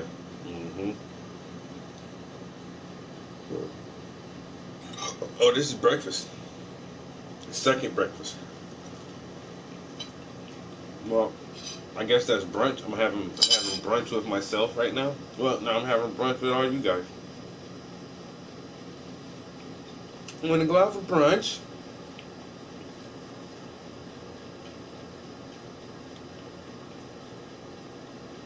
Feelings. A game where you have to micromanage all this stuff, if your clothes are wet, it might make you a little bit heavier. Like, that stuff, to me, when I hear it, it's like, holy shit. That's realism. That's simulation. That's amazing. And then when I actually think about playing it for long periods of time, I need to obviously see how the game is played. I need to get my hands on it. But when I think about playing that, would I really be enjoying micromanaging that many different things? And it's a tough answer, because I feel like a lot of people might, in theory, think it's awesome, but when it's actually implemented, it needs to still be a fun experience on the survival side of things. If I'm running through the forest and all of a sudden my guy starts, let's say he starts losing health or starts losing stamina, or he's getting tired because he doesn't have a certain type of vitamin, it's going to get to a point where it might actually become tedious. And that's my worry. I don't want the game to become like a tedious grind for different things to keep your character alive like that. Again, I don't know. I don't know how it's going to deteriorate your character if you don't have like vitamin A or vitamin D or whatever. I don't know how that's actually going to affect, if it's going to be like minimal changes or if it's going to be something insane where you literally need to keep on top of everything. I don't know yet. But as we get closer to the release, motherfuckers already know, man. More and more questions about the validity Don't drop shit around that date claims. For motherfucking Last of Us 2. You're not getting those sales that day. Is this the survival game that people are looking for? Graphically, visually, it looks phenomenal. It looks like, based on the small gameplay clips, that's how mine is. My first breakfast protein shake. Really well too. Second breakfast. And then on top of all it's of not that, protein. Well, I had to add peanut butter to it. So I got some some protein from the peanut butter. And in the actual survival elements, there's so much going on, and I'm just scared that the community won't be as big as it is because it's airing to the realism side.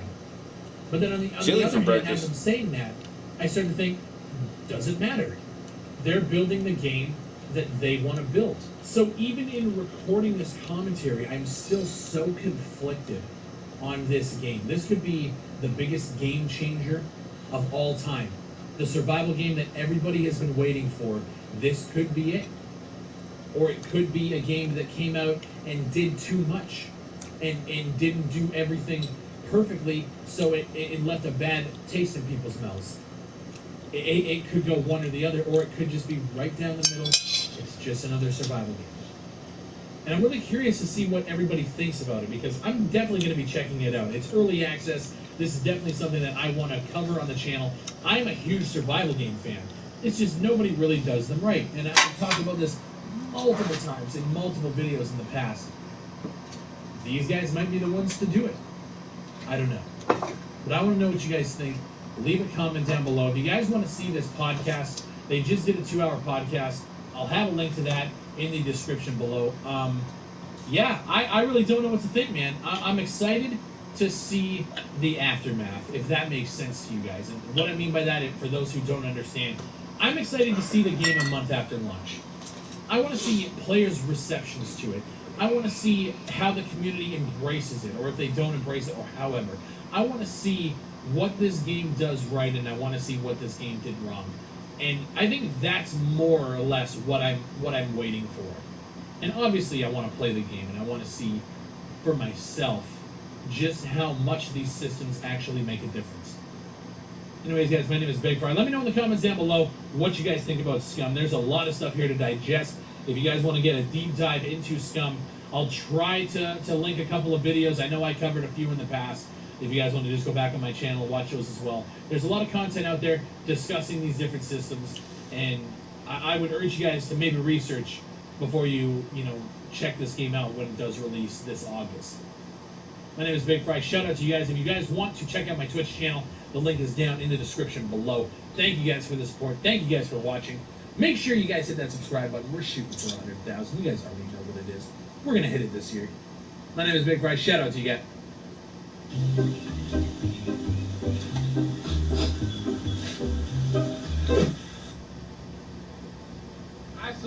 I was at the airport flying here. I was flying here last week. I saw arguably the whitest thing I ever saw in my life in the airport on the way here. Now, granted, I've seen some white shit. Like I've been to Disneyland before. I'm the only motherfucker in this goddamn stream that gonna be able to call anybody a pussy, a bitch, a faggot, an asshole, a cocksucker, a motherfucker, or any other goddamn thing else I want to. But you guys cannot use profanity.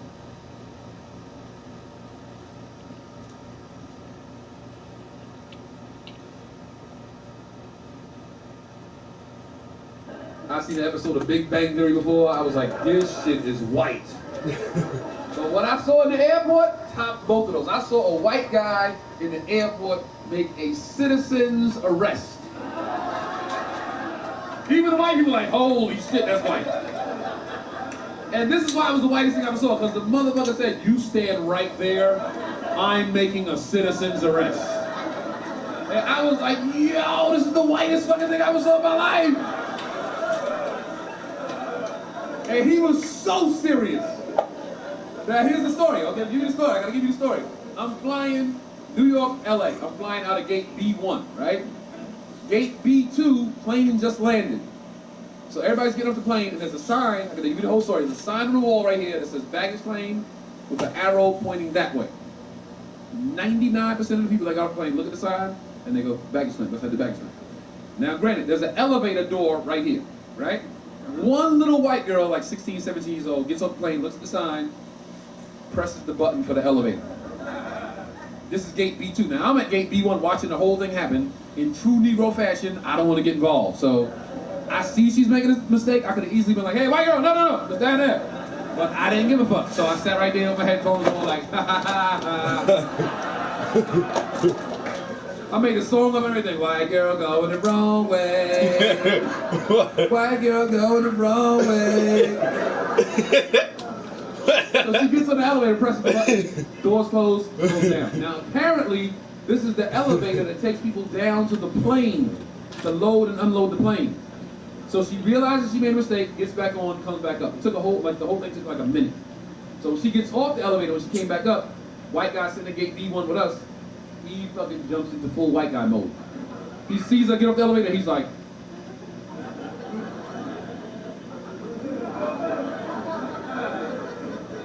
I didn't know white people pace before they make their stand. He's like, he was pissed.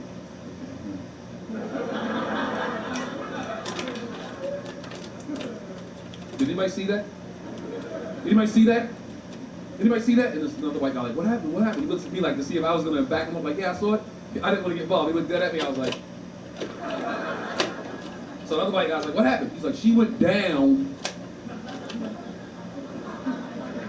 to the plane and came back up without authorization.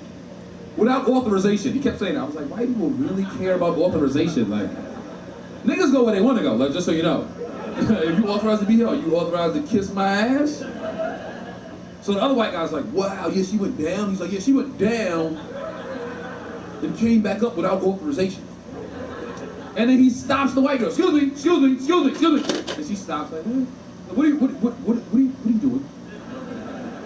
are you doing? And she's like, I thought it was baggage. You know, I went down and came back up and was doing something to go get my bag. No. You can't go down. You don't have the authorization to go down near the plane. So you stand right there, and I was like, oh shit, this is getting white. You stand right there, I'm phoning this in, I'm making a citizen's arrest.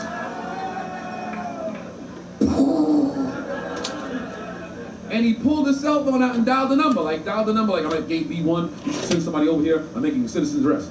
And security came, so now I was like, yo, what the fuck is that number he dialed? Because I'm pretty sure niggas don't know it. And security came, like they really came over. It's like, you know, airport security, they don't give a fuck. They're like high school dropouts and shit. He came over eating a slice of pizza, like, what happened? And he's like, she went down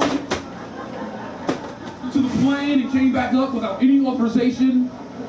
And the security guard didn't give a fuck. He's like, okay, sir, have a seat, sir, have a seat. Went to the white girl, like, what happened? She's like, I went down. Go get your bag. I don't give a fuck. Go get your bag. Now he comes back over to our section, like, yeah, you see that? I get involved. There's a problem with America. People don't get involved. I don't know. I see something, I say something. I get involved. We're all like, good for you, motherfucker. What you want, a cookie, motherfucker? Now the plane's board, he's telling everybody the story. So then I said, you know, you stand right here, I'm making a citizen's arrest. Everybody's like, yeah, good for you, sir. Can you walk? Can you walk, please? Can you just walk? Plane takes off, he's telling the flight attendant she coming to a drink. And I said, she puts in the car like, apple juice, orange juice, motherfucker, what you want?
Because sometimes when I got on stage, opportunity to talk, I drove all around this, and I'm shooting that tonight right here for you.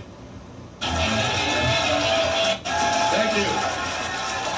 Thank you. Let me tell you a little story.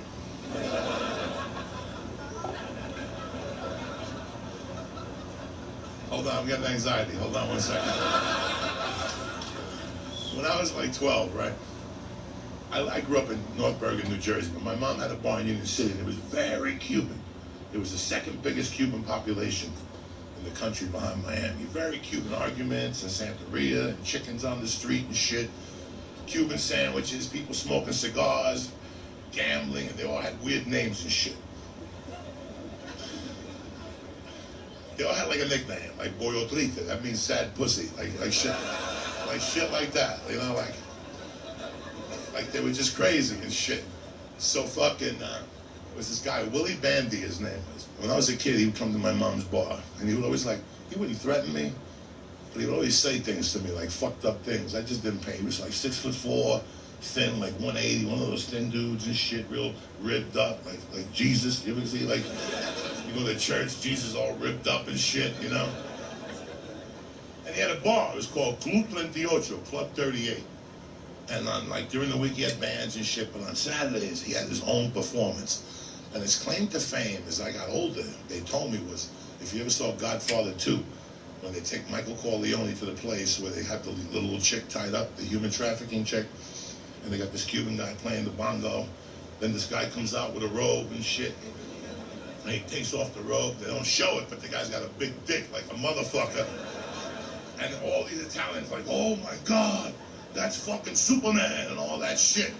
That's when Michael finds out that Fredo betrayed him, you see? That's a pivotal scene, so you don't focus on the man's dick. But that was his claim to fame, right? That fucking, his grandfather was the dude in Godfather 2. So his claim to fame was he had a big dick, like his grandfather, right? So I didn't fuck with the motherfucker, right? I didn't, I'd see him and say hello and shit. But one night my dad lent him money for something. He had to go there and collect the money on one of those nights where he shows his dick and stuff. So he goes, do you want to come in there? And this was fucking surreal at mine. I was like, what the fuck is going on here? And I see all these people with suits on and shit, with cups. Had to be like 200 people. And then the thing, instead of a comedian, there was like a chick tied up, right? Like, adios. And she was like, and they had like 2 Cuban dudes with conga drums and shit. Doom, doom, doom, doom, doom, doom, doom, doom, doom, doom. And then like fire would come out and Willie would come out with a robe, right? Doom, doom, doom, doom, doom, doom, doom, doom. Fucking hilarious. You can't write this shit. By that point, like my jaws dropped. I got anxiety, right? I don't know what the fuck I'm gonna see. My dad's like, hold on, let me just get the money and we'll leave. I'll take you for ice cream. And the next thing you know, Willie opens up his robe and his dick was 3-4 feet long. It was like a tail. But it was skinny like a motherfucker. Like him and his uncles had gotten together and pulled it like a tooth. You know what I'm saying? What's happening, you bad motherfuckers? Uncle Joey here tonight, bitches. You're gonna hear some fucked up shit tonight, all right? And I'm like that uncle. Everybody's got that uncle like me, all right? He's a little fucked up. He did some time. But he's your mother's brother, all right? He borrowed $800 from your dad, never paid him back. He pawned grandma's wedding ring by mistake. But he's fucking solid. He's got your back and shit. All right? That's all you need to know. I'm gonna say fucked up shit. All right? But I'm that uncle that got your rolling papers that time. And I got your first porno. And when you got the crabs, I got you the shampoo with the little comb and shit. And I never told nobody, cocksucker. You know what I'm saying? It's great that it's great to be in Chicago. Thank you very much for letting me shoot my special in the phenomenal city of Chicago. The last fucking frontier.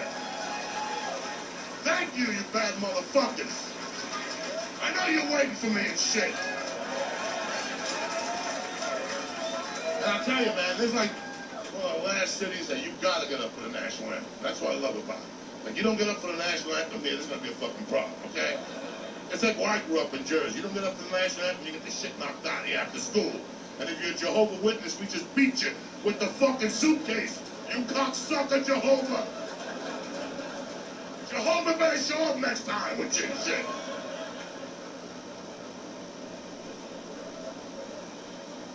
It's true, this motherfucker got away with that shit. Because it was San Francisco, everybody's nice, and, you know. They couldn't get away with that shit at Soldier Field, or Some old Vietnam vet with Agent Orange and shit. Didn't get his benefits. That motherfucker will hit that Copernicus with a slingshot right in the fucking head. His head will blow right up and shit. The cops will help him out of the stadium. Come on, sir. You're a national hero. Fuck that Copernicus. Gotta be a fucking American, cocksucker. When I came from Cuba, I was not allowed to speak Spanish outside the house. My mom would not let me. Don't fucking. Oye. And I stuck to it. Only fucking American outside the fucking house. In the house, you hablo, whatever, la manzana, whatever the fuck you want to talk about. But one time, right, when I was like in the 7th grade, we were playing Little League, and the fucking Little League coach was on the bus, and some kid kept talking Spanish, and Mr. Fontana was his name. He goes, speak Spanish again. I'm going to throw you off the bus. The guy told him to go fuck himself in Spanish, but I sing God. He threw him off the bus. The kid had to walk home 40 fucking miles. The rest of the Cuban kids were like, that's it. This is a fucking, we're calling our congressman and all this shit. I walked in like a little half was like, Mom, they violated our human rights and shit. My mom's like, you got no human rights. You're a refugee, cocksucker. But shit's changed. Shit's changed now in this country. Now you can speak. You have to speak Spanish now. If you don't speak Spanish now, you're fucked. Like, you're really fucked. Like, how do you eat? How the fuck do you eat? Who do you think's running these fucking restaurants? Bob, that fucking guy that comes up to you? Hi, my name is Bob. The special of the day is grilled zucchini.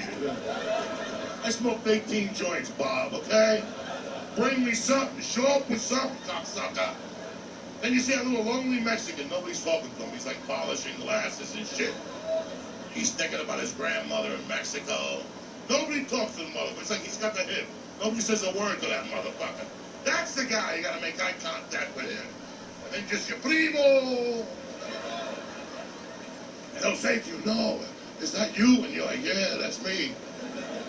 And he'll come right over, and then you pop a $10 bill in his fucking hand. Here you go, primo. I love you, motherfucker. He'll look at it like this is a picture of Jesus. Wow. And watch your table grow with food. Next thing you know, you're getting bananas and apples and waters and tea bags and salt and pepper and sugar, the blue shit, the cancer shit. He brings you a blanket and sandals and a chihuahua. Pictures of his family playing the guitar and shit. This guy don't stop.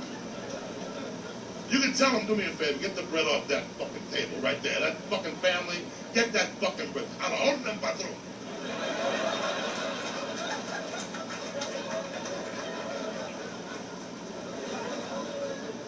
That's fucking loyalty, cocksuckers, right there. You don't get that type of loyalty no more. What happened to Bernie Sanders? What happened? 8 weeks ago, you're jumping up and down. Ha ha! Bernie Pokemon, ha ha! He gets an envelope, he disappears like fucking Benny Hoffa, whatever his name is. Jimmy Hoffa, Benny Hoffa, I don't know nothing. You just forgot about him at the tranny bathroom. You just forgot about it and shit. Piss outside, you fuck. When you make up your mind, come on back here. Well, I forgot about the tranny bathroom, cocksuckers.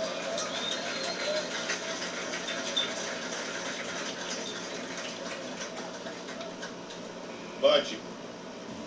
He's punching him right in the fucking...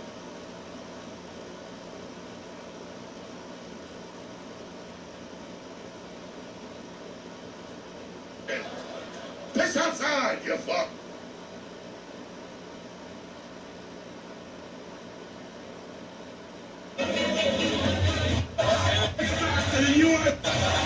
What the fuck is going on in Atlanta?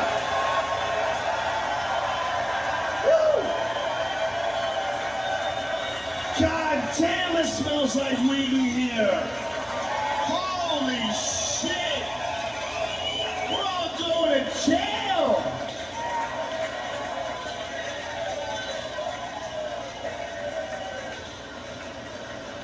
I write shit down when I'm high and I get mad at myself when I'm sober.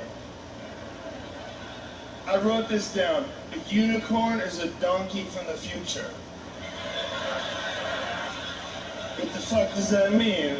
It means you need to stop smoking so much weed, stupid. coming. Thanks for not making fun of my haircut right away. I really appreciate that. Thank you very much. Yo, I had to tap out to baldness. At a certain point in time, you can't keep getting haircuts where your hair still looks like shit. That's just... You gotta admit what's going on. Father Time, you cruel bitch, you win again. When I was young, I had a hair transplant, so I have this stupid scar in the back of my head. You see that thing right there? It's like a little smile. It's a dumb thing that I did when I was 20, or in my 20s. When you're young and someone convinces you that you can fix something you don't like about yourself, you can do some stupid shit.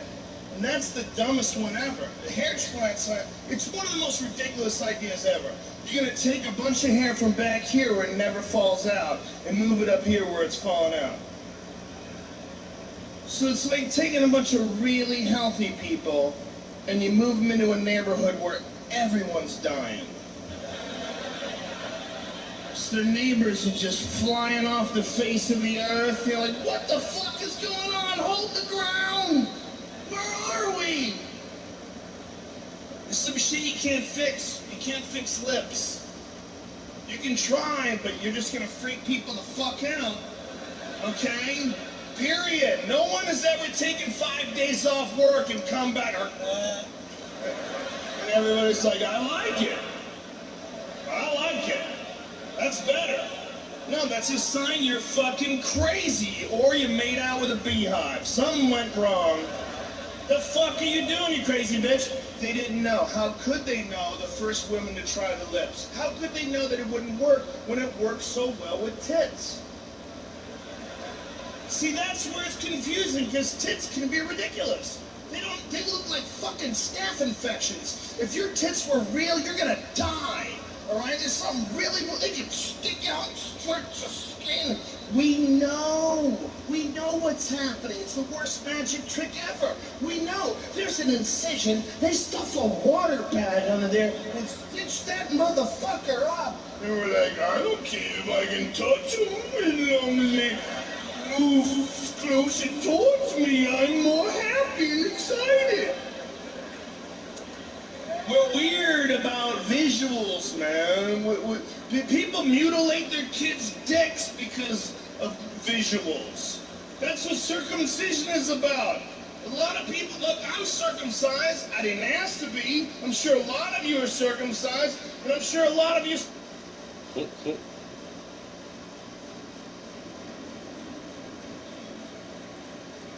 Stay on Turtle Island.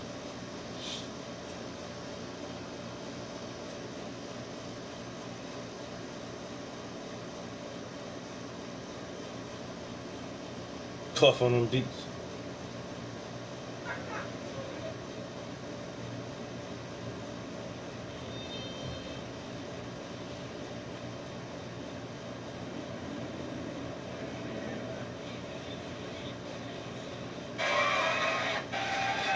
I want to get a gun.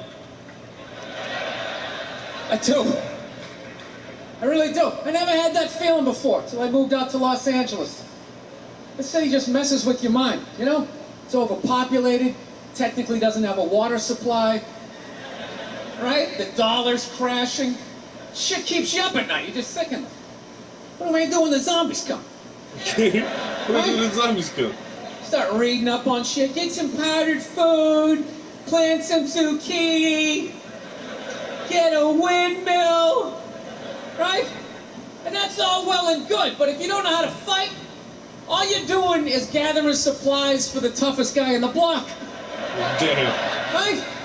Thinking about that, what am I gonna do? Some dude turns me upside down, starts shaking the gold coins out of my pockets. I gotta get a gun. So I'm on the road, right? I'm in Reno, great gun town. So I go down to that little gun store, right? Come walking in, there's some redneck there. I'm like, hey man, I want to get a gun. He's like, I hear you. What you looking for? What you want? Mossberg, over under, 357 Magnum, right? Starts rattling off all this gibberish, right? I don't know shit. I'm trying to play it off. I feel like a bitch because I don't know anything about guns. So I was like, what do I do here? Ah, hell, I'm going to go with honesty. I go, look, dude, I don't know anything about guns. They terrify me, but I'm worried about the zombies. Alright? Dude's just like, you need a shotgun. You need a shotgun, man. It's got a good spread. It's easy to load, doesn't have a lot of working parts, got a good spread. He kept saying that. It's got a good spread. I'm like, what does that mean? He goes, well, it means you ain't got to be that accurate. It's got a good spread. Further away you are, the more shit you hit. Got a good spread. In fact, you got a problem over here, you ain't even got to look. You just turn, wow, that's it. You ain't got a problem over here anymore. Anything that was even remotely a problem ain't there anymore. Trust me. And then these people here, they saw what you just did here. You ain't got a problem here either. Feel me? 90 degrees taken care of right there. One shot. These people get smart, flip it over. Wow, that's it. It's got a good spread. So I'm like laughing my ass off. I'm like, dude, look, I just want to shoot the guy. I don't have to do a bunch of drywall work, you know? Reframe my diploma, get my parakeet another friend, you know? I just want to shoot the guy. So I'm like, you know, how about one of these pistols? So he does like that classic, like that redneck trailing off thing, like, you want a pistol?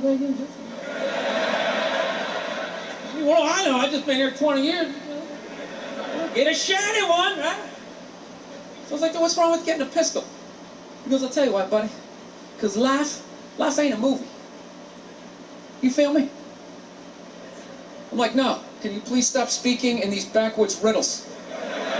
Can you just say what you're saying? I told you I don't know shit about guns. Come on, do me a solid here. He goes, well, look, you ever watch a movie? Guy go, blah, blah, blah. He kills 3 people. Real life, man, you miss. You miss all the fucking time. You miss enough times, man, you're empty. You might as well just be standing there with a big stapler in your hand. Big stapler. Then what you gonna do? I was like, well, fuck it, let's get the shotgun. So he's all ready to box the thing up, and then I'm like, wait a minute. I live with my girl, I can't just show up with a shotgun. Right? That's not some shit you can just come home with. If I found this stool on the side of the road, I can come home with this. Look at it. We can refinish it. We can carve our initials in it. We can have a good time, right? Can't just show up with a shotgun. Hey, I got it for us, right? One barrel for you, one for me? No. So she kiboshes the whole thing. Till the other night, somebody broke into our car sitting in the driveway. Starts fucking with her head, right? So she starts reading up on guns, you know? She's reading too much, because now she wants to get one, but she's just like, well, I heard you got to keep the bullets in the safe, keep the stock in the garage. And then what? Then what? I run around the house and assemble it? There's some dudes chasing me with an axe? You know, even thinking this thing through, sweetheart. Running around, where's the scope? It's in the living room. He's in the living room! No, we're getting this thing. I want that fucking thing loaded right on the bedroom wall, right there. I'll put that thing on like jam sleeves, just like that. There's no other point. That's funny though when you talk about getting a gun, you know? People like they either totally for it or completely against it. You know, they either go nuts and start screaming, right? Or they start throwing out those stats. Yeah, actually you increase your chances of getting shot by 80% the second you get a gun in the house. Really? What, because I'm going to load it and shower with it? Like, The fuck? I know it's dangerous. You get a pool in your backyard, you immediately increase your odds of drowning in your backyard, right? You couldn't do that before, now you step on a rake and you go. No, I'm telling you. I don't buy in any of that shit. Stats are so fucking stupid. You know? Not that they're stupid, it's the way people apply them. You already have your mind made up, and then you go to I'mRight.com, you start memorizing a bunch of shit, and then you just throw it up at people. This guy tried to get me to go scuba diving. I go, I'm not going, I don't want to get eaten by a shark. He's like, well, actually, 90% of shark attacks actually happen in shallow water. It's like, no shit, that's where the people are. Now, it's called the beach. 90% of people are frolicking along the coastline. It's like there's people swimming to Europe. Let's go to Iceland, you pussies! Right? I don't know. But actually, I actually like Los Angeles. One of the few East Coast people that likes it. All my moron New York friends and Boston friends, they come out there, try to get a good slice of pizza at 4 in the morning. They can't. Like, this fucking place sucks. It's not like exactly where I left. What's the point of traveling if it's gonna be different? It's so fucking stupid. Get a burrito and go on a hike. What's wrong with you? You're gonna go to Hawaii? There's no pond hockey. This place sucks. I gotta admit, the only thing that freaks me out about Los Angeles is all the plastic surgery. I don't get it. Why do people get plastic surgery? You know? Why can't you just admit it's over? You know? You had your time. Stop trying to look fuckable in your 50s. It's weird. Dude, their faces yanked back. Looking all shiny, right? Not to mention they haven't even figured it out. You know? Why would you get a facelift? Can't you look at other facelifts and realize they haven't worked all the bugs out yet? Right? That's what you want to look like? Like you just lost a fight 3 days ago? Don't be a hero. Let somebody else go in there. Take the fucking beats. You lay back. Wait it out.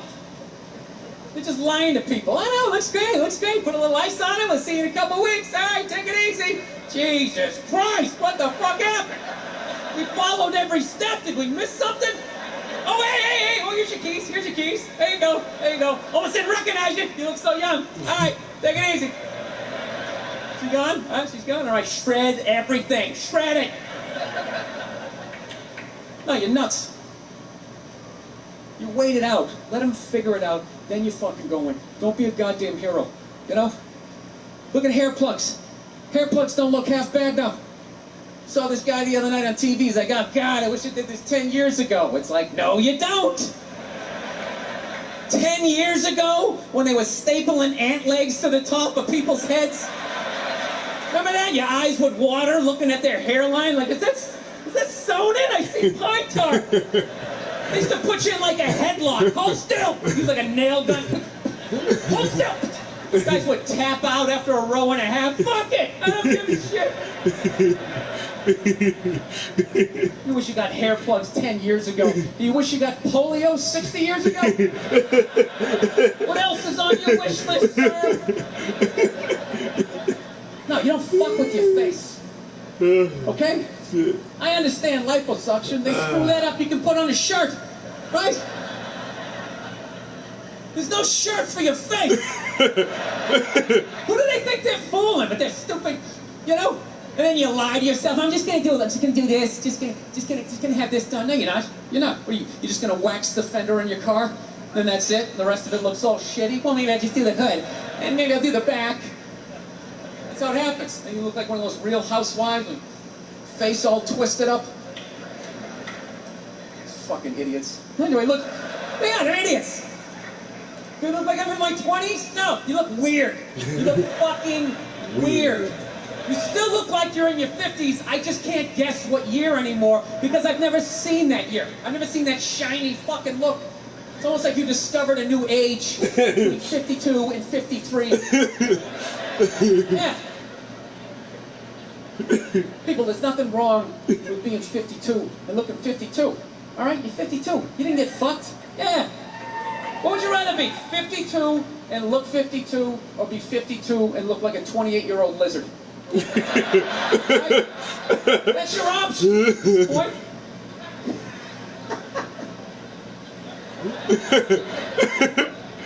Oh shit! You know what's really like actually embarrassing is that the facelift, that's predominantly a white problem.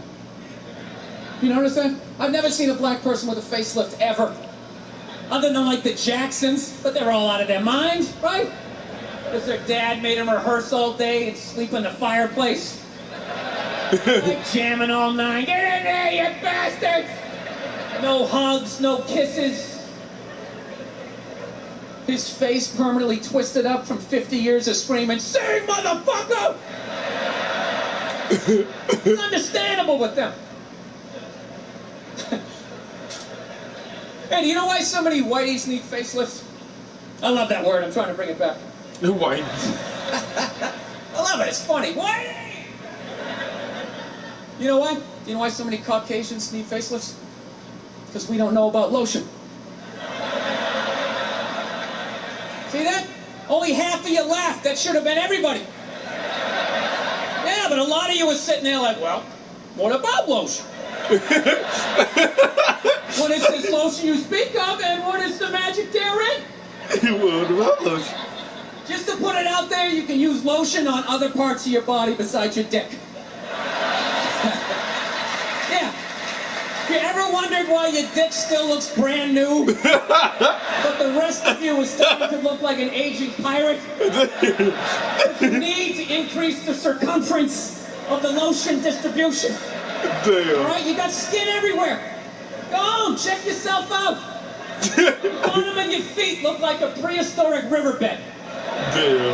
That's not part of the natural aging process. You dried out. I'm not judging you. I'm not judging anybody. I didn't know anything about lotion. Never used it the first 33 years of my life. Never used it. Till one night I was going out with this black girl, right? She was getting ready and she was just putting that shit on everywhere. Just slathering it on. I thought she had like a rash or something. I'm like, what do they got, like poison ivy? What's going on with you? She goes, no, I'm just making sure I'm not ashy. I said, ashy? She goes, dry skin. And I went, Mom. I guess I freaked her out a little bit because I was like, Mom. She's like, well, white people get ashy too. I was like, yeah, you know, I don't think we do. Yeah, I've been alive for 33 years. No one has ever said, hey, Bill, you look a little ashy. I never even heard that word until you said it. Look a little bit ashy. You're an idiot. Stick out your arm. So I stick out my arm, and ever so gently, she just... Yo, no lie. I got an uncle. His nickname is Ashy. That's what motherfuckers call. Yo, I swear to God. I remember the first time I seen that Dave Chappelle skit with Ashy Larry, I was like, oh, damn. His real name is funny too. His name is Joan. Jone. So I was like, Uncle Joe. They'd have made a character named after you, man, Ashy Larry. Oh, damn. Drags her nails down. This smoke starts coming up. It's like pastry flakes flying off, track marks. She's signing her name. She's like, you see that? She goes, that's ashy. You're ashy? Freak me out. I'm like, holy shit, I'm ashy. I didn't know anything about it. All I knew was that I always got itchy in the winter. Couldn't figure it out. Always got itchy in the winter. What the fuck do I get itchy? I thought it meant the bath towel was dirty. That's what I thought. And I would change it out and put a fresh one. Now I'm going to be okay. Take a shower, dry off, fucking itching again. God damn it, I hate the winter. See that? That's why you got to hang out with everybody. Yeah. There's too much information in the world, and every group of people misses a little bit. White people totally missed the lotion seminar at some point in history. I don't know if it's because we can't see it. You know? Black people get ashy, it looks like they leaned up against a chalkboard or something. You know, they can see it. Miss if their friends help them out. Like, look at your ashy motherfucking elbow. What is wrong with you? Right? We miss that shit the way black people miss the whole register your weapons summit. Damn. Right? Damn. Just never got the information. Oh, we got to register? The amount of rappers who've been busted for the unregistered clock in the car just blows my mind. It's like, why would you do that to yourself? Do you just want to make an album over the phone? Is that what it is? Is that like the new auto-tune or some shit? I don't know. No, it breaks my heart every time I see it. I just think, God, if he just had one white friend. He just had one white friend in his entourage. Dude would have been sitting there going like, is that thing registered? You out of your mind? Get it out of there. Get it out of there. That's illegal. That's like fucking 3 to 5 mandatory. Dude, how do you not know that? That's the question. How do you not fucking know that? There's an unregistered weapon in the car that we're just gonna go driving around with. It's just ridiculous. So see, there you go, all right? You don't need a facelift, okay? Lay off the booze, do some cardio, moisturize. You're gonna be fine. Okay, don't believe in these myths. Black don't crack. It's bullshit. They all put lotion on like every 20 minutes during the day. It's ridiculous. They all got a giant oil drum of the shit at home. Every morning they wake up, they dump themselves in it, shake themselves off, and walk out the door absolutely glistening. Glistening! White guys like me are walking around, no hat on. Hey, let's go sailing. Passing out face down in the sand. Speaking of no boozing, man, I've been really trying to clean up my act as far as that boozing thing goes. Just really been laying off it, you know? I don't know what it is. Your fucking head gets big as you get older, you know? You keep boozing, you start getting that big Alec Baldwin, John Travolta head. And you don't notice stuff, because every day you're brushing your teeth and you see your head, it's just getting a little bit bigger. Keep drinking, I'll have another one, right? Then one day you go to take that cell phone picture and you're just like 6 inches in front of everybody else. You don't think it's a big deal. Maybe you leaned in because you're feeling good, right? And all of a sudden you look at the picture, it's like, fucking yeah! Woo! It's like I gotta lay off this shit. So I've been trying to learn how to fix shit around the house. That's what's filling up all this time of just being sober. That's brutal, dude. You have no idea how long a year is until you're stone sober. Oh, it's fucking brutal. So I'm learning how to fix shit, right? My girlfriend doesn't like it because she says I have a temper. You know? She's like, you know, it's just not that you're trying to fix things. It's that you get frustrated, you punch the wall, the dog starts shaking. I just don't think it's a good idea. You know, you're a comedian. You should tell jokes. He's a plumber. He should plumb, right? Trying to explain to her that losing your shit is part of the process of fixing something. Right? Everybody does that. You buy, right? Yeah. You buy something at IKEA, you get halfway through putting it together, you're like, dude, where the fuck is the fucking... Oh, there it is. There it is. There it is. I didn't see it. Oh, there it is, there it is, there it is. Why? You want to put it together? You want? Well, then you put it together. You put together this fucking particle board piece of fucking shit. Its instructions make no sense. I will buy another one. I will buy another one. I'll buy fucking 5 and smash 4 if I want to. Don't tell me what to do. Oh, go to your mother's. I don't give a shit. Jesus Christ. Yeah, what story are you gonna tell? This one, right? Not the part about how you pay all the fucking bills, right? How was that uncalled for? How was that uncalled for? I wasn't even talking to you. I was talking to the fucking thing. I was talking to the fucking thing. I know what I said. I know what I said, okay? You don't need to tell me. I know what I said, yes. I am working on it. I am working on it, all right? Look, you think I want to be this guy? You think I want to be the guy who flips out about the fucking tables? I don't, okay? Think I want to be the guy who flips out about the fucking tables? Right? I'm working through this shit. You didn't have to speak, well, you do shit too, okay? You do shit too. Well, I thought you were going to your mother's! That's brutal. I ain't having a temper, man. It's fucking embarrassing. You know? I don't know. I'm sick of women trying to... Every girl I ever date's always trying to fix me. It gets annoying after a while, you know? Like you're not out of your mind with all your fucking shoes. Right? What is that all about? I'm sick of this hypothetical perfect guy. Go get him. Go down to Applebee's. Let me know what you find. Okay? I've had it. I'm working. I'm trying. You go down and you get this Mr. Even-keeled all the time with his little fucking sport coat, right? You live with that guy for a while, you know? Hey, honey, I'm home. How are you? Well, traffic was crazy. Almost lost it, but thank God I had that book on tape, right? Gulliver's Travels, always a classic. Always a classic. That's the guy you want, straight across the board. Even in the bedroom, right? Always making love to you, missionary style. I love you. Your hair is like an ocean. Never know when you like to be flipped over and have your face mushed into the pillows. You fucking psycho, right?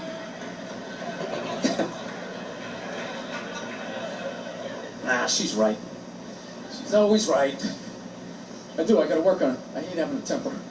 You know, I don't know if it's hereditary. I don't know if it's part of the country I'm from. I've always snapped. You know? My dad was like that. My dad's the greatest dude I ever met in my life. And he had a temper. Anytime anything broke in the house, 5 minutes into fixing it, he was bitching about his marriage. It was hilarious. He'd see something broke. Oh, Christ, will you look at that? God damn it, Billy, give me that fucking screwdriver. I swear to God, I don't know what the fuck I ever got married for. 13 goddamn years of this shit. Oh, you're a bitch, lady! You've been a bitch for years! Give me the flies. Yeah, most guys would have left by now. Most guys would have left by now. That was one of his catchphrases. Most guys would have left by now, and you don't know how fucking good you got it, lady! Yeah, when I was a kid, I thought he was nuts. Then I got older, you know, started dating, and I realized, this guy's making a lot of good points. He's not expressing them in the healthiest of ways. I gotta be honest with you, I'm kind of like jealous the way my dad gets to talk to my mom sometimes. You know, where are all those old school women you can just take your day out on? You know, when did they stop making those angels who just knew it had nothing to do with them? They just sit there and let you blow out the lines, right? What a luxury. Right? To fail all day, you come home and download all your insecurities on this other person. How was your day? How the fuck was your day? I'm out here making decisions. Keep these kids away from me. Give me a goddamn drink. Oh, with the tears.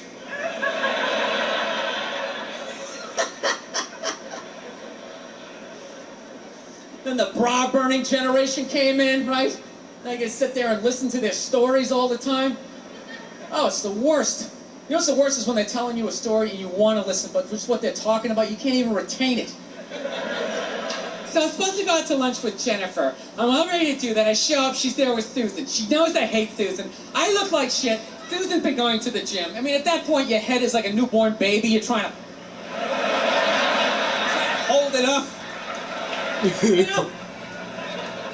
You can't. Even if you're trying to pay attention, you can't. Then you just start staring at their mouth after a while. Like, I can't believe it keeps coming out. This is fucking unbelievable.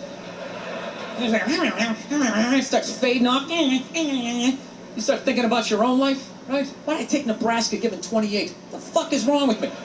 It's an away game. All of a sudden our voice goes, it goes up, right? Like, ah, fuck, that was a question. All right, now what do? You can't say yes, you can't say no, you gotta come with something neutral. What the fuck are you gonna do? What are you gonna do? It is what it is. You put one foot in front of the other, and halftime adjustments. Got nothing. No, I don't want to make my dad sit out like a psycho, man. My dad's the best dude I know, man. But you know, I understand him though. You know, he's like the exact opposite of me. You know, I planned out my life a little more, right? That's why I never got married. Never thought about getting married. It just looked horrific. It looked really difficult. It looked like a lot of them failed. Then if you had a kid, you have that whole weird situation, right? You got this thing that half looks like you, half looks like somebody you used to love and now want to slap the shit out of, right? Kid's coming up to the walk, you're like, son, just look to the right a little. Let me just kind of cheat. But Dad, I want to look at you. It's brutal. My dad was the exact opposite. Fell in love, got married, just started having kids. Had 5 kids by the time he was 33. Pre-Oprah, pre-Dr. Phil, pre-chicken soup for the holy fuck. I got 5 kids. I don't even know who I am yet. The pressure of that, feeding all those kids, man, I'm telling you. Every 3-4 days he would just snap out of nowhere, you know? Can you pass the salt? Hey, you fucking bitch, how the fuck am I gonna make this bullshit? Boom, he'd slam the door. Have the car in 3rd gear by the time we got it to the end of the driveway. Bum, bum, bum, bum, bum. My mother would always do the exact same shit. Just lock the door behind him, turn around, look at the kids, and just be like, Like, he's just crazy. He's just a crazy person. What is wrong with him? 8 hours later, he'd show up, no apology. She'd have dinner ready. She messed it up. He'd give her a rough time. Christ, you cooked the shit out of it. I don't know. I think I'll be a good dad, though. You know? I do. No, analyze it. I've actually finally come to the point. I want to have a kid, and I don't think it's that hard. I don't. Part of me really believes that. The other part is I just like pissing off people with kids, you know? Whenever you say shit like that, oh, dude, you have no idea how difficult it is. This is a great one to say. Well, I mean, I got a dog. I mean, you know, how much stuff? Dude, you can't even fucking compare it to a dog. Yeah, I can. I just did, and I'll do it again. Mine's got 4 legs. Yours only has 2. Go ahead. Yours bites someone and gets a timeout. Mine gets put down. Stakes are raised. No, I think I know. I think I know how to raise a kid. You know what it is? You just play catch with them. I think that's the big deal, man. That's how you raise a kid. You play catch with them. You just talk about life. You distract them by throwing the ball. They don't even notice. You're filling their heads up with your theories. Right? You don't do it the old school way, the way your parents used to. Sit down across from you. You want to tell me about your day? Did anybody offer you any drugs? You learning about sex? Like, dude, you're fucking freaking me out. I'm trying to eat a Pop-Tart here, right? Hey, just take them back. You play catch with them. That's it. You talk about life, right? What's that, son? We're not going to church today. Fuck that. It's all a bunch of bullshit. God's everywhere, but I got to go down there to see him? Really? And he's mad at me down there and I owe you money? Go fuck yourself. Right, that's stupid. It's ridiculous. It's in here. All right? It's not down, it's in here. They try to take it. It's in here. You do something good, you feel good. You do something bad, you feel bad, you know? Unless you're like a sociopath, then you don't feel shit. Yeah? Unless you got somebody duct taped upside down in your apartment, you know? And if you do something like that, I want you to feel like you can come to me, you know? Yeah, come to me, confess all of that. We'll go down to the precinct, we'll tell them everything. Yeah, but this isn't fucking Dexter. What are you, out of your mind? There's some feel-good serial killer walking around. He only kills the bad people.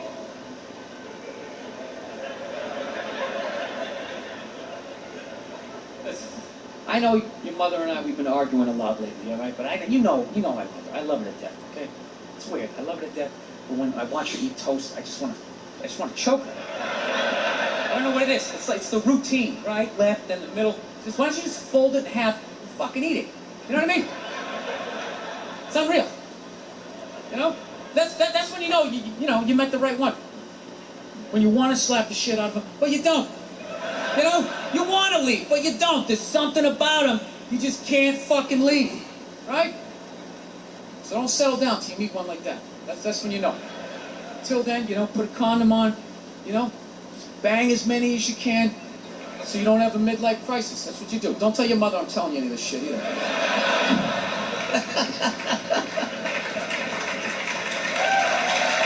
Yeah. That's my game plan. You know, I do have a dog. That doesn't count for anything. Never understood that. You know? I love my dog, but I've learned a lot of being a dog owner now. You know? Any dog's a good dog unless you're a psycho. You know? I got a pit bull. It's still a great dog unless you're a fucking psycho.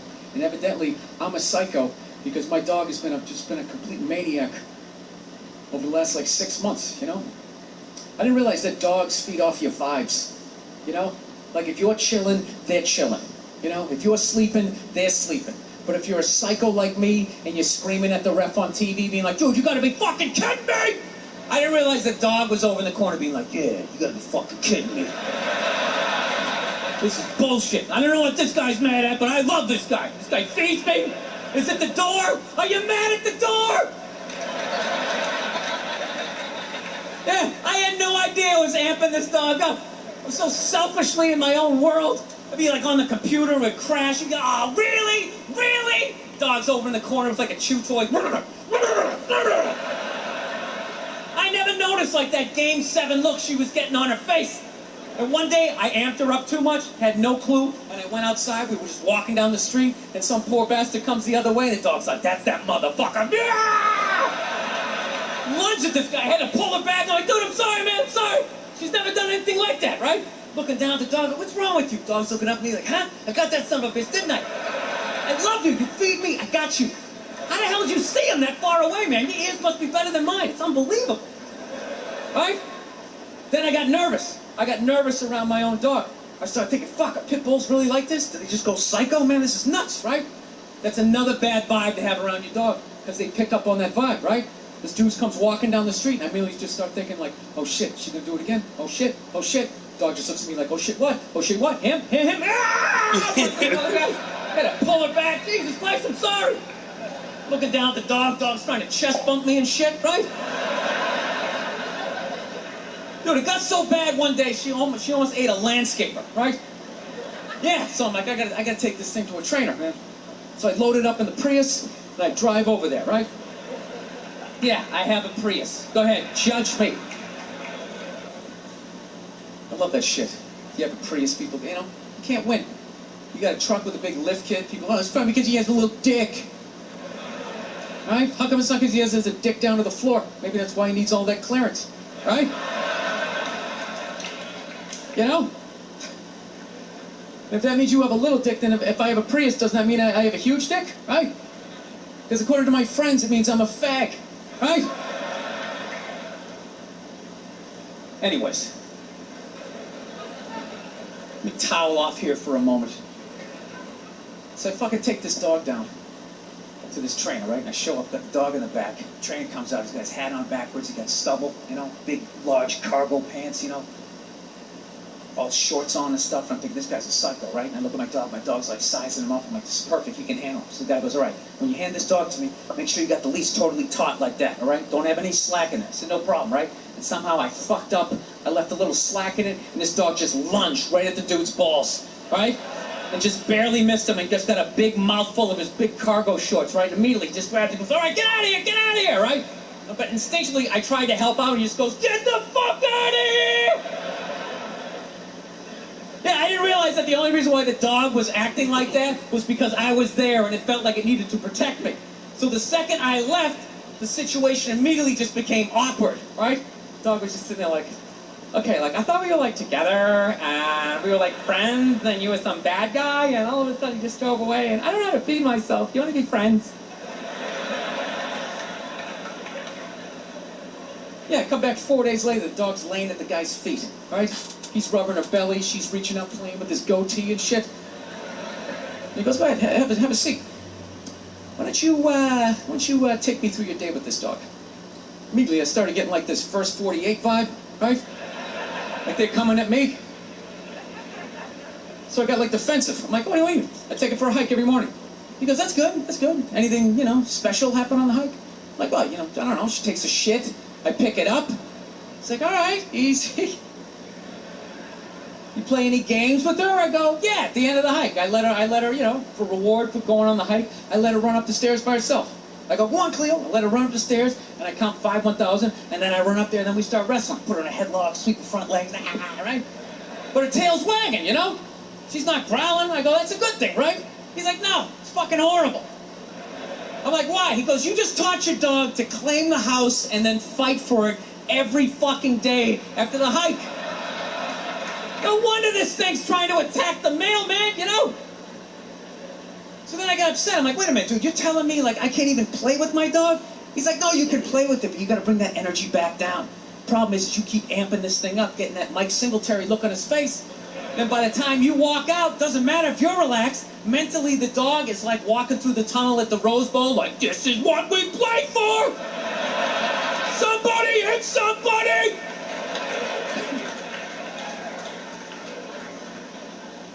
Yeah, so I'm actually learning to control my temper because of a fucking pit bull.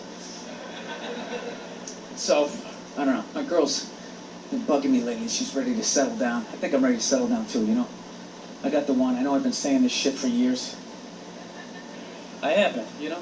She's great. The only thing I don't like is she's really into reality TV. She watches all those dumb shows, put 10 whores in a house. Somebody tries to find a wife, right? She watches fat people cry about fudgicles. Blubber in their eyes. Sometimes I don't even open the wrapper. I just start eating, and then I get down to the stick, and I know I should stop because it's made out of wood. She's just there crying right along with them. Yeah, throw yourself in the river, you fat fuck. No, she gets so mad at me. Like, look, I don't put on TV to cry. I like to be entertained. I love when they fall on the treadmill and go flying into the drywall. It's like some modern-day medieval weapon. I love it. All those horrific shows. Biggest fights we have. She watches Intervention. There's enough. Yeah, that's it. You like that? Oh my God, it's so awesome. Watching a family completely fall apart. What is entertaining about that? When they had that classic before picture, the pre-meth picture, she was so beautiful. She was the prom queen. Everybody loved her. Then they cut to her like laying in like a gutter. I'll suck your dick. I'll suck your dick. I'll suck your dick. No, we have these huge battles. You know what the maddest she ever got at me was? One time she was watching this show, it was like a poor excuse for The View, when they started talking about domestic violence, right? For the 9 millionth time this year, they're talking about domestic violence, just in case, you know, you didn't get the memo, you know? Evidently, you know, just some people didn't get it. It's not okay to slam your wife's head into the cupboard drawers because she didn't dry the can opener off properly, you know? It's gonna fucking rust, right? How do you not know not to do that shit? Do they really have to keep talking about it? It's like wife beaters watching for, oh, fuck, ah! Now I get it, upset daisy, sweetheart, here we go. There you go, oh. So at the end of the hour, they come to the logical conclusion. They're like, there is no reason to hit a woman. There is no reason to hit a woman. And I was just like, really? I could give you like 17 right off the top of my head. You could wake me from a drunken stupor, I could still give you like 9. Dude, there's plenty of reasons to hit a woman. You just don't do it. But to sit there and suggest that there's no reason. Dude, the level of ego behind that statement. What are you, levitating above the rest of us? You're never annoying? Women, how many times have you thought about slapping your fucking guy in the head this week? There you go. Every day. You didn't do it, right?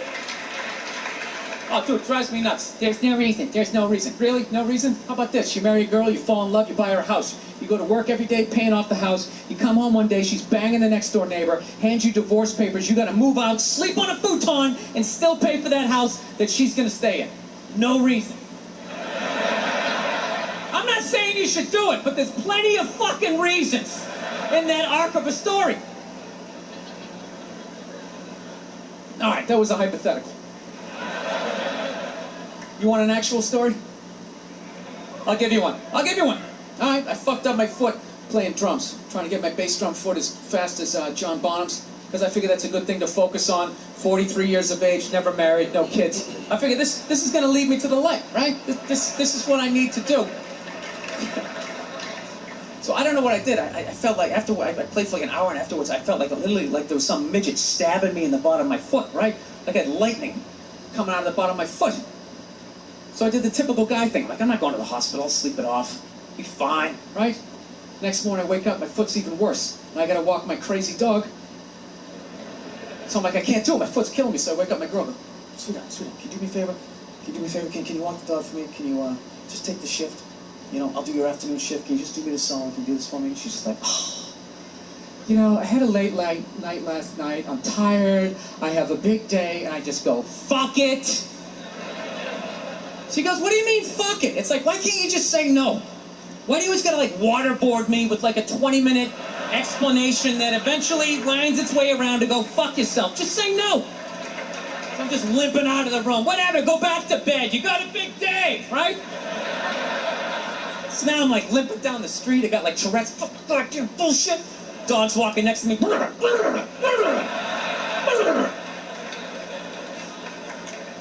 I gotta admit, I got a little childish.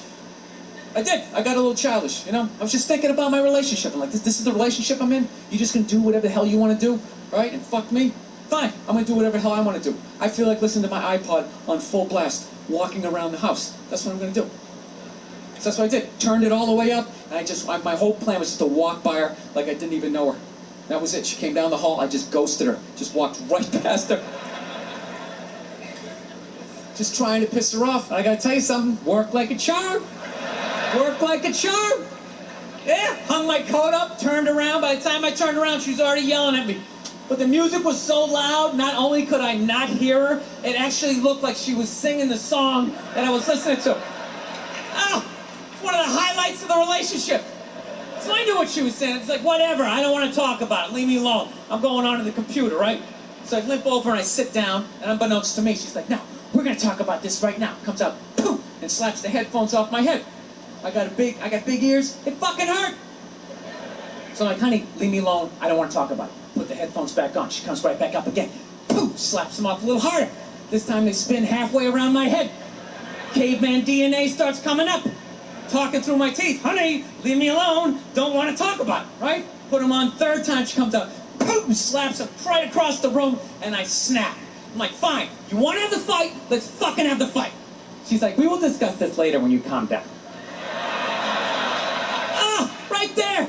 I just wanted to roll her up on her yoga mat and stuff her behind the couch. Just leave her there until she got thirsty. Come on, let me out of here. I have a spin class.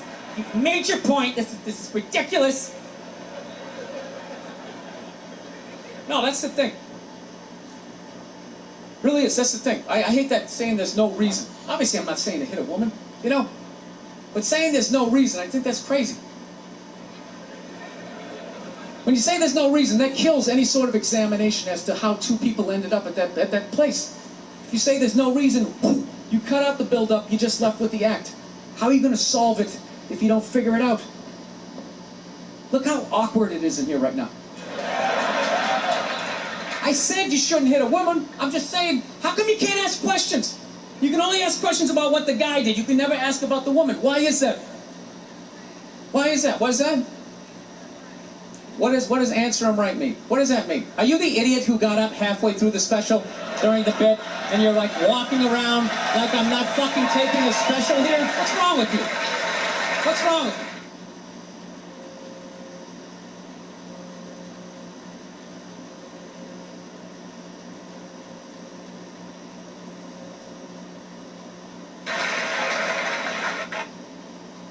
Fucking had to ignore all of that, and now you're gonna like yell out, and not only that, yell something that makes no fucking sense whatsoever. Answer him! Answer him! Every fucking special I do, there's always one. Always right down the fucking middle.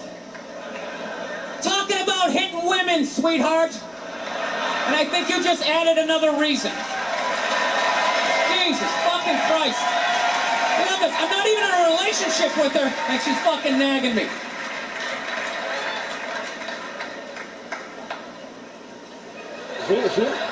Fucking unbelievable. Look, I understand hitting a woman's a bad thing, okay? How come you can't fucking ask questions? I just don't understand. Like, if I got bit by a rattlesnake, wouldn't you guys have some questions? Right? How did it happen? Did you not see it? Were you fucking with it? How did this snake get so mad it almost killed you? Firemen put out a fire, they don't just drive away afterwards, they sift through the debris. How did it start? Here's an oily rag, right? Look, I realize I'm coming off pretty ignorant right about now.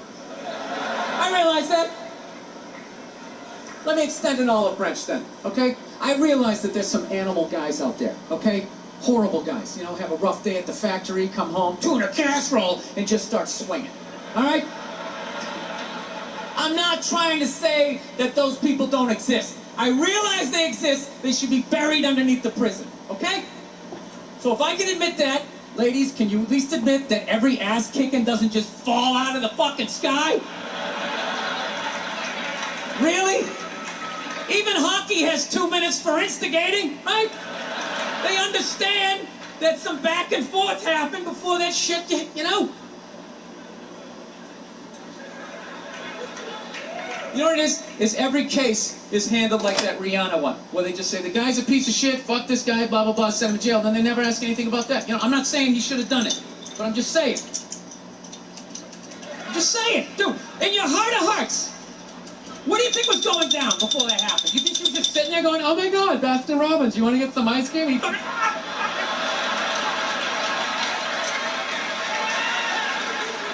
know? Or you think maybe they were having some epic end of the relationship fight and some crazy shit was being said? Maybe she was screaming in his ear some crazy female shit like, oh, fuck all your friends, I don't give a fuck!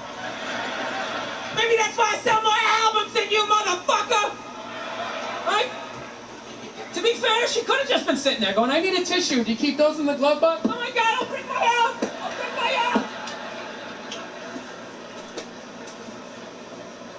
Oh, fuck that, because you know what it is? They never address how women argue, which I think is the core of a lot of that shit. You know, and I gotta tell you something, man. Like, I never knew how women argued, but after 20 years of losing every significant battle in a relationship, I finally figured out how they argued. I'm gonna tell you something. I'm starting to turn this franchise around. I have begun a winning tradition. This is how they argue, as far as I can tell. All right, they argue the point. And they stay on point and make sure you stay on point until you're down on your knees, apologizing, begging for forgiveness. All right? No problem with that. Totally respect it. But here's the thing. If they're wrong, they go rogue. They go off-road. They start thinking of shit you're sensitive about. Maybe you don't get along with your dad. And in their head, they just start concocting this evil statement. Totally designed. This desperate, Hail Mary attempt to make you so fucking mad, you just call them a cunt.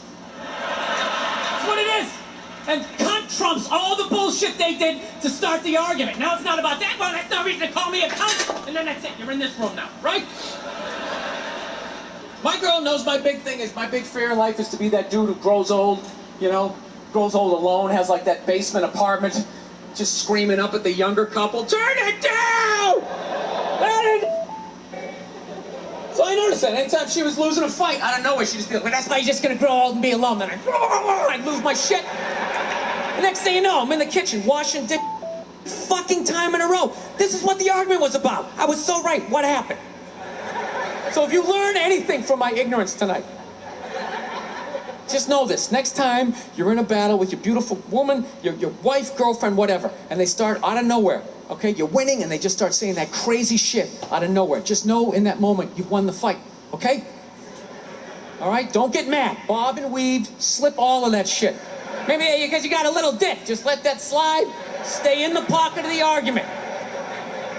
Okay? It's over. The argument is over. You've won. Just take a knee and run out the clock. All right? Yes. Lean on the ropes. Let them punch themselves out. And then in the end, you throw their psychology right back at them. Well, maybe we should discuss it later when you calm down. And they won't hook up with you. Oh, damn. Yo, Bill Burr is a fucking genius.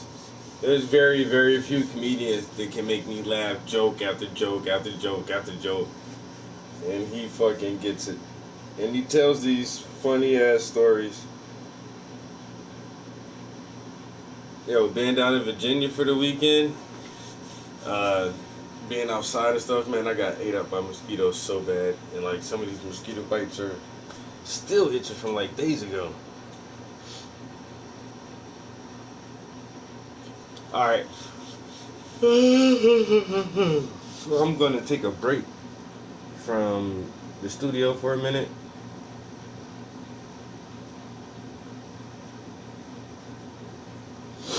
I'm going to go downstairs and play the video game. And I'll probably stream some of my gameplay, so if you guys are bored and just want to watch that, I'll be doing that for a little while. Catch you guys downstairs.